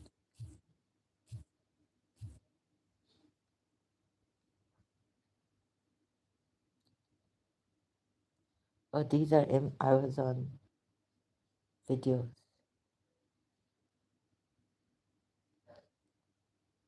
What is it? Instructs Muslim to fight against oppression, really, and persecution, fitna, until justice and faith in Allah prevail. Yani, they should become Muslims, right? And what is this fitna? It emphasizes that fighting should cease if the opposition stops their aggression, stating that hostility is only permissible against those who practice oppression. Well, face AI overview this time, sorry, excuse me, thank you, but failed to really, no. See, fight them until there is no fitna. And religion is for Allah. But if they cease from what? Fighting you? No, they've already, look, oh, maybe I should again show you. So I've read the tafsir also and done it with tafsir. Sunni Shia both. If they cease, then indeed Allah is forgiving and merciful, right? Here, cease means they cease from fighting you because they start fighting you. Previous ayat, 190, previous ayat. Then, so stop fighting them. Fight them. But then Allah, why does Allah then again say fight them? Until there is no fitna. Now, how AI has given how the Shias and the moderate Muslims and all would take the tafsir, the interpretation, through the interpretation of this ayat, right? Meaning, fight them until there is no fitna, and religion is for Allah. This does not mean that they they follow the law of the land or something. They don't oppress. No, it means they become Muslims. Religion is for Allah. And if they cease, then there's to be no aggression. That means cease from what? Cease from being disbelievers. Now, except against the oppressors. No aggression, except so assault against the against oppressors. Who are the oppressors? These are the disbelievers who are fitna. Being a disbeliever is now fitna. Now, they could go deeper into this, the Shias, and say, well, this disbeliever, this particular disbeliever who fought, you're not seeing the previous ayats, who have fought. So, in this context, very narrow it down to the context. So, okay, let's even go with them, the Shias and those who say this, right? Narrow it down. Okay, read in context. Previous ayats, they fought first. So now fight them, and Allah should have said their punishment is that they become Muslims since they fought you first. But that's not the case. You see, the way prescribed by Allah prevails. Some put it this way: the it doesn't mean that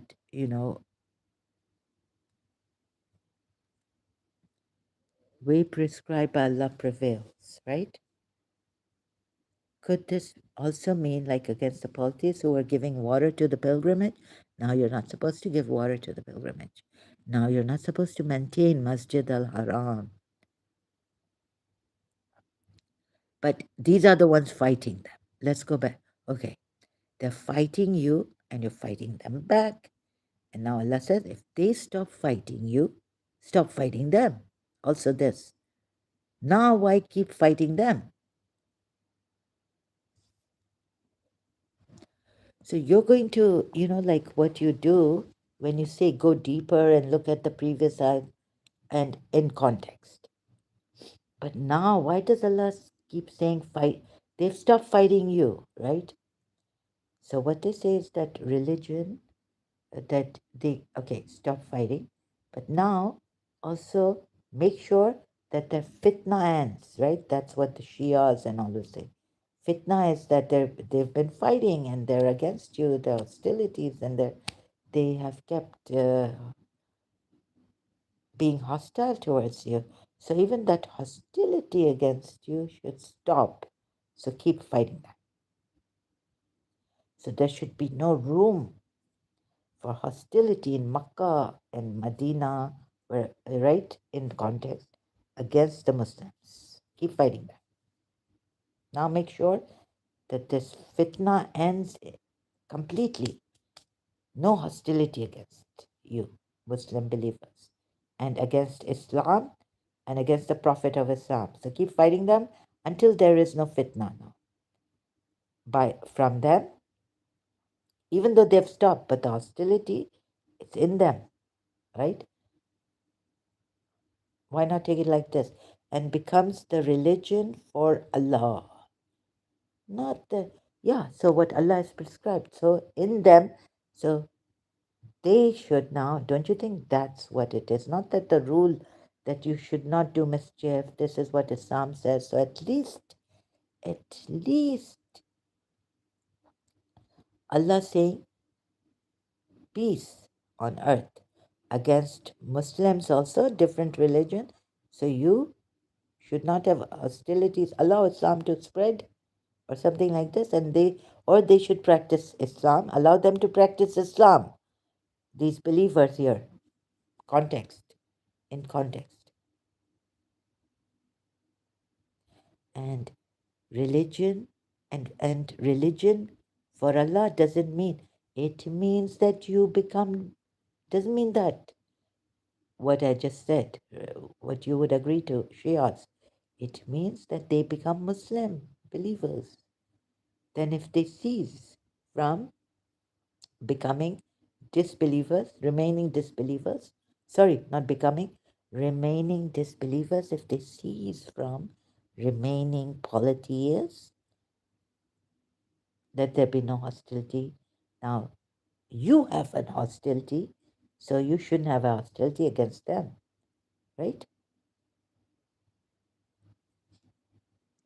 Except against Now you have an hostility against these disbelievers and polytheists who are Zalimin now. Allah has now declared them to be Zalimin.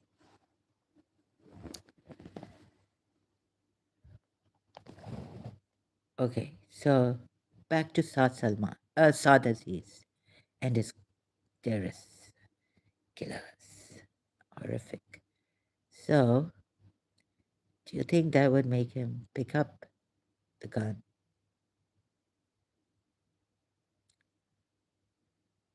Any one of you, Muslim believers?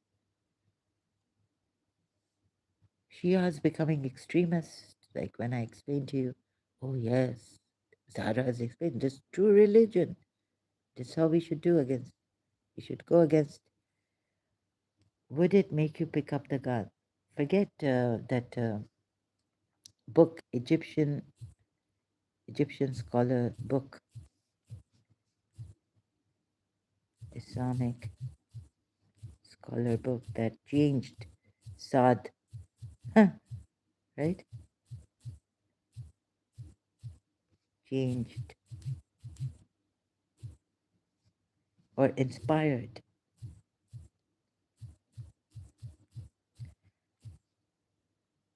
Osama, the Al Qaeda leaders, Osama bin Laden. Which book was it? Sayyid Qutb. Qutb. Oh, during his studies in King Abdulaziz University, bin Laden became immersed in the writings of the Egyptian militant Islamist scholar Sayyid Qutb, most notably Milestones and In the Shade of the Quran. So Saad Aziz, I read online in one website or two uh, about him that he's told someone in IBA when he was in IBA or where when he was changing. Have you read this book, Milestones of Sayyid Qutb?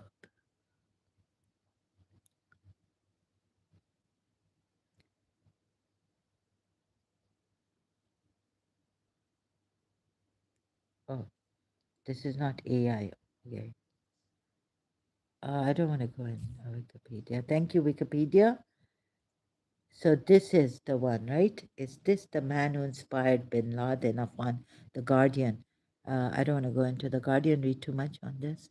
And so of 1970 Saudi Arabia, but the biography, long dead Egyptian fundamentalist scholar called Sayyid Qutb. I haven't read the book, I've just read about the book a little bit online recently due to trying to figure, like, how could this book, when the Quran is enough to make you a. When I saw that, oh my God, it's too much. So get it from the, instead of this scholar and that scholar, read the Quran and get it from the horse's mouth, right? And now some of the moderate Muslims will say, oh, she's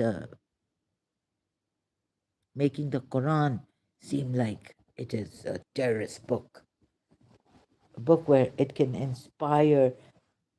Oh my goodness. And now the blame will come on me. But I'm just criticizing, and of course, yes, it is like that. But it's not because I am showing it like that. There's a okay. There's also a interpretation, open to interpretation ayahs that can bring a person to write a book like this on Islam, right? And can you blame him when the Quran has such ayahs against disbelievers and how it can be interpreted, like we saw, Surah 2, Ayat 193. So I'm not radical. I'm saying get out of this. This the whole, these people who read the Quran like this. So there is possibility of reading the Quran, interpreting Quran ayats like this to become radicalized. So please don't blame me. Oh, ouch. Because they're, and I'm not spreading this or anything. My intention is to show you that it's not true Allah. To even ask you to punish someone, right? Or the Muslim believer, wherever you find someone like an apostate or a hypocrite, kill them, capture them, seize them, and kill them. No. Some Quran ayats like Surah 4, although it has that exception. So you've got to see the exception, although I went to the side where other way, right? That how the exception collapses and see the absurdity due to the previous ayat, all that I said. But there are moderate Muslims who say it's not in my Quran like this. Like Tommy Robinson, I saw a video was in England telling a Muslim lady, see, in your Quran it's like this. She said, no, that's not. This is not my Quran. My Quran my interpretation is this, or and then you blame Tommy Robinson. You blame your radical. Okay, you can blame them for misinterpreting Quran ayats to make it seem like it is a terrorist book for terrorists.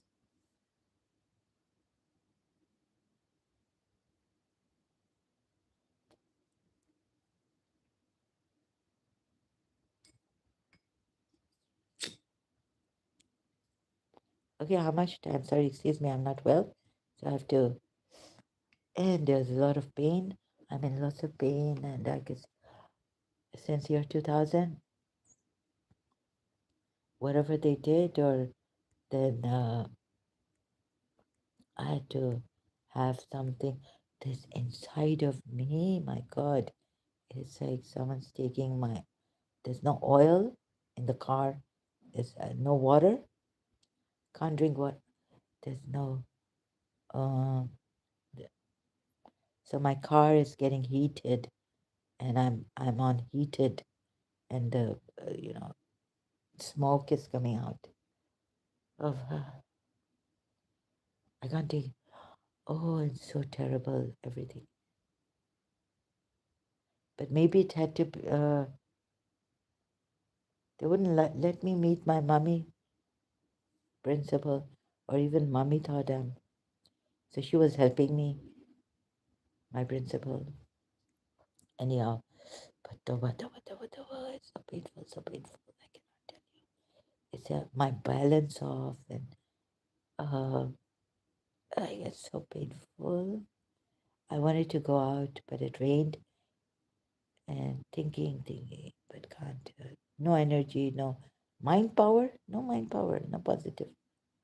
Thinking I have to go take a shower, sitting there until it started to rain. Oh, I really can't go out.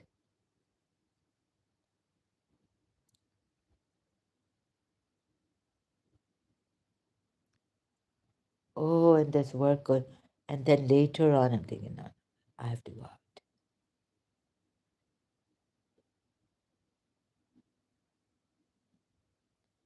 So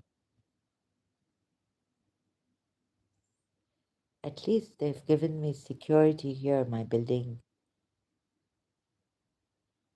Oh, Sharif Khan could. So you see what you have made Dubai do more work, like waste. No. Like you've made them, you know, lot. So they're just, working here outside, and I can't go out. They put things. Oh my goodness. Shouldn't be saying this, because you'll know where, maybe you'll get the idea. Oh, so how stupid can I be? Oh, sorry, excuse me. Like, I can't find a word for myself. Sometimes, so look, logic and even my cousin, like, what is he saying? And now so stupid. Oh, sorry, excuse me, I am, right? And giving you lectures on logic, follow this logic, pure logic, this logic. Ooh, and now instead of that. So sometimes you see zero or even negative, below, lacking wisdom, intelligence, sense, and sensibility. No, Jane Austen. Jane Austen? Sense and Sensibility book. Oh, okay, leave it. Sorry. Author, Jane Austen. So,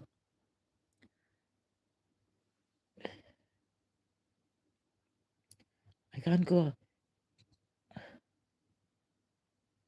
but in lots of pain.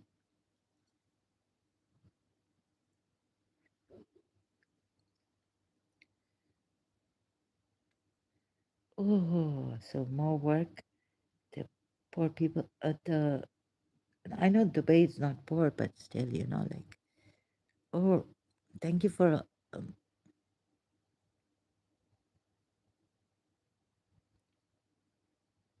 thank you so much.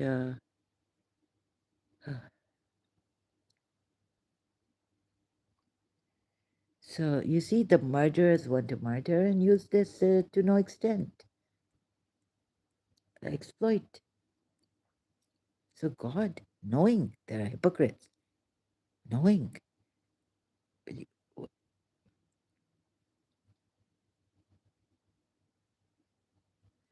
So Shia Sunni have said only Ali can do this in Surah, right? Ah, this is what you say. This is what Aka Medipuya also meant, right? Surah 33, ayat 60. That's what only, no, but that's not what Allah has said. You are not going, sometimes you go off the Quran. And so I can be also, but here I'm not stupid. I don't know why. So at least, sorry, meaning, look, if the hypocrites and those in whose houses disease and those who spread rumors in Al Madinah do not cease, did Allah say the Imam or only Prophet Muhammad and the trusted ones we will incite? We will surely incite you against them. This means all the Muslims who are with Prophet Muhammad at that time, who were true, who were hypocrites. How could you distinguish?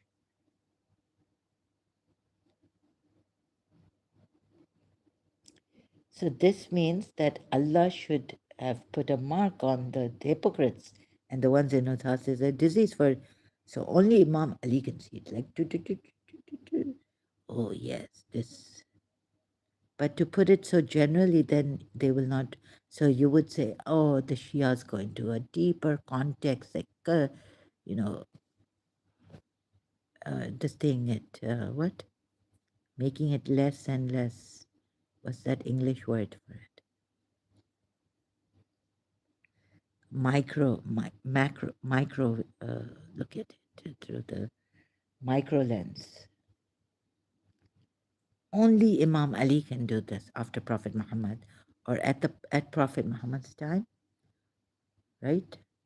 We will incite you. This you is Imam Ali, or right? Oh, so what Allah means is this: the true believers. Only Imam can do this, right? Now, later on, so this is what Allah should have put in, made it very clear. Accursed, wherever they're found, seized and massacred completely. And I'm telling you, but even Imam Ali shouldn't do this and didn't do this, right? Did he do this? So that means that he killed Uthman bin Affan. Or, or why didn't he kill Umar bin Khattab? Why didn't he kill Abu Bakr? When Umar bin Khattab came to burn the house of Fatima and his house with his children inside, for Islam. No, no, no, to save Islam and what save? No, no, no. Here, look. Wherever they're found, seized and massacred completely. Accursed. For 30 years or so, Imam Ali remained silent, my father said, to save Islam, that there would not be a division in Islam between Muslims. Oh, No, no, no. This is not what Allah says and means in the Quran ayats. So you sometimes go out of the Quran ayats meaning what it literally says, and it's not clear. And you see, then say that the Quran ayats are not clear, and then the Imam should be there. And then if which Imam? Because the Prophet has failed. He's a false prophet. Surah Tahrim ayat. So, and no, no, Allah has not said this clearly. It is not going with what you are saying.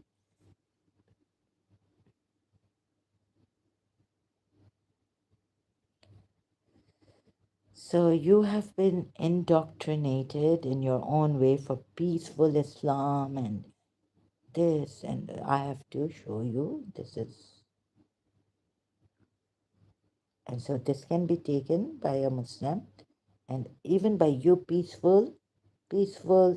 Only the Imam can do this. We're waiting for Imam Mahdi to do this, and then what? Everyone has the freedom, and so many contradictions. Hypocrites have no freedom, nor who has freedom? Who will get freedom when Imam Mahdi comes to choose their religion and to stay? Aren't we those who choose their religion to practice, have the freedom to practice freedom? Aka Medipuya has written it under some ayat. Huh?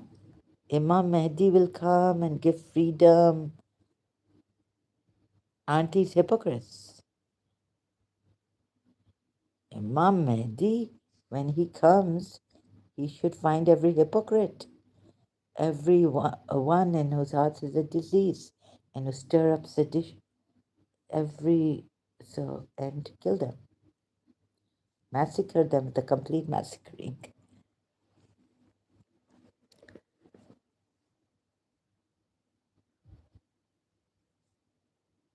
Huh? Or just, okay, if you say that these ayahs are just for that time and you have to be very in context read and micro read in micro, like what's that, so in context that I forgot that word, sorry, excuse me,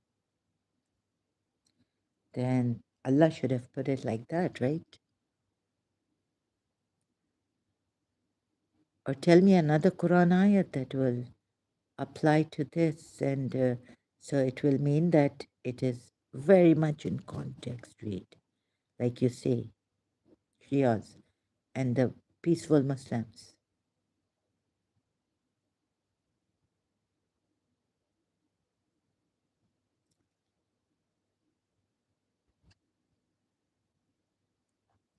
You see, and if you're going to blame Abu Bakr or someone, then the thing is, like looking at it as a Shia belief, that the thing is that, but Prophet Muhammad didn't divorce his hypocritical, annoying wives who had become apostates, right? Or blasphemers. So the Tahrim ayat he kept, and he even, uh, so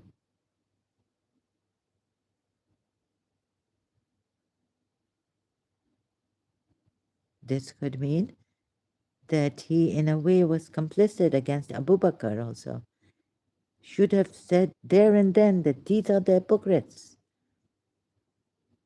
Announced not only Imam Ali's wilayat and imamat, but announced the hypocrites of that time, right? Not only 12 imam names in his last sermon, huh?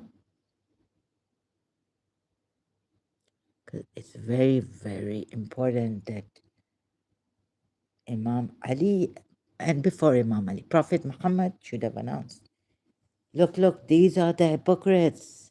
Because you see what Allah says here. I give you the names of the hypocrites,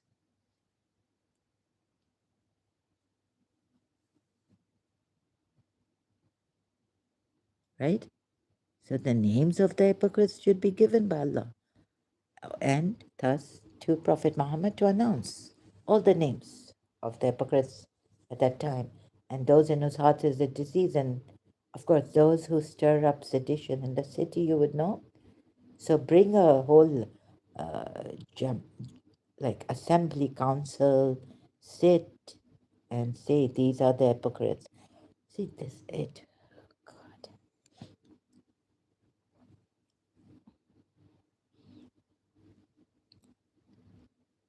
Gather the people, council at that time.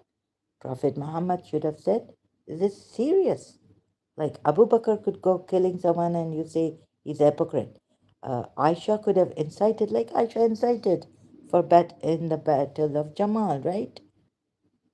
Now, when Prophet Muhammad, you say, prophesies that time against Aisha, going against the Khalifa of the time, Imam Ali, a Sunni. Sunni made him Rashidun Caliph, fourth Imam Ali, right? So all this is going to happen for God's sakes. Distinguish, take names out, bring names, not whispering to Ali, Prophet Muhammad, or Aisha will. So you see, this is what happened. Because the hypocrites' names were not announced, also, you see what we get, Battle of Jamal. Aisha instigating it, and he should have divorced. Imam Ali told him, I was told by Sayyid and another Shia, to divorce Aisha. But he didn't. Divorce a hypocrite. So if he had divorced Aisha, this battle of Jamal would not have happened. At least the Muslim, if this had happened, Aisha would not be al Mu'mineen, and there would not be this clash between Sunni and Shia.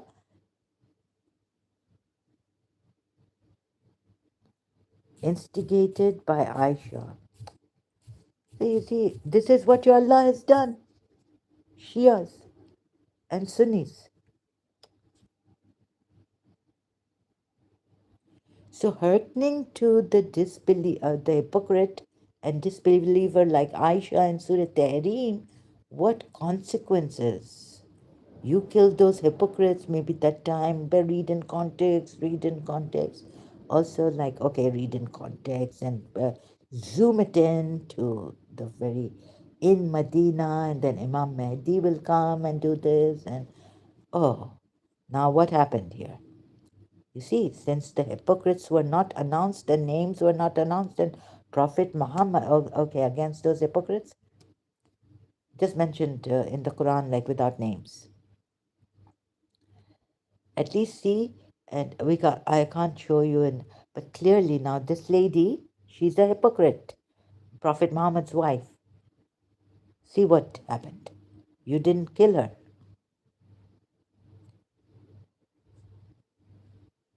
With the other hypocrites or divorce her, Prophet Muhammad and the believers at that time. See what happened. Instigated by Aisha against the Sunni. Now Imam Ali becomes the Sunni after Uthman's murder. Imam Ali becomes, and of course, why was it who demanded justice for the murder of third Caliph Uthman? Aisha felt that Imam Ali killed him, and of course, it could be right, right? Suspected. The word, I'm sorry, I'm not using the correct word. Surah, Surah 33, ayat 60 to 61. So when Imam Ali got a chance, he killed Uthman, got Uthman killed. I'm not going with the Islamic. I'm going with how I find. I worked it out. And now the real thing is that what is the real thing? Real Aisha was a hypocrite. She should have been killed. So it would have been made very clear to the Sunni that we can decide now. She was divorced. Rasulullah pointed at her. She's the evil woman. Rasulullah divorced her. She's no more Ummul Mumineen. At least a split would not happen between Sunni and Shia on this battle of Jamal also, and between Aisha. So don't curse Aisha, Shias, right? Because she's not evil. She's Ummul Mumineen. She's been forgiven for the act she did in Surah Tahrim. Allah told them, if you don't, Imam Ali, the righteous among the believers, Surah Tahrim, ayat 4. Shias say the righteous among the believers. Only Imam Ali, not her father. But we see in the Sunni Hadith that her father also slapped her on her neck. So now, if the hypocrites seeing the Quran as how terrible it is, right? That Allah is saying, wherever you find them, now kill them in Medina. And in context, reading this in context, right? So truly, if the hypocrites and those, as I said, disease, they are in Medina and they're with the rumor mongers too. Now, do you think Aisha was not with the rumor mongers here? And Zubair, Talha, Talha and Zubair, along with senior companion Sahabas of Prophet Muhammad, Talha and Zubair, Aisha, who demanded justice for the murder, then this ensued, right? Now, the Sunnis can't make out which one. Just leave it. This is the dark history of Islam. Who are we? Allah knows best. Even because Prophet Muhammad didn't divorce Aisha. And then he would have shown that she is the hypocrite. She's the disbeliever. She's... why didn't that happen? If Prophet Muhammad had not done what he did in Surah Tahrim and just saying that, just warning them, Aisha was among the wives, Surah Tahrim, it would have been so clear to get your minds now properly in order. Order, justice. Satan now, from nowhere, not from Imam Ali, not from Imams, can get you now, Shias. You can't deny this. From absolutely wonderful Imams, a peaceful Imam, Imam Zain al-Abidin, the most oppressed Imam. Now, stop feeling sorry. How can you say about Imam Zain al-Abidin, Zahra? So sorry, don't mean to hurt your feelings. Oh, hurt your feelings and what? Just think about it, right? What his Nana did. Nana. Dada. Imam Hussein's son. Nani, Nana, Dada. Okay, I get maternal grandfather or paternal. Nana, I think maternal. No. Then he Dada, Dadi. Pardada, Pardadi. Oh, sorry. His great grandfather did. So I'm not using maternal, paternal, right? I'm now very confused and already tired. So you see, if, let me not repeat myself. No, I have to. If Prophet Muhammad had divorced Aisha and not gone, then there would be no split here, at least the conflict. Aisha would be the evil one, the disbeliever, the apostate, the one who annoyed, definitely, for sure. It is Prophet Muhammad who kept you in. So you see where this, now you see Shia, see, clearly see it. This is your Allah who did this to you. So now don't blame each other. But of course, Sunnis, extremists will have to pay the consequences. If you haven't hurt a Shia or a Sabine like that, like Saad Aziz and his terrorist group, say he is the one able to send upon you affliction from above you or from beneath your feet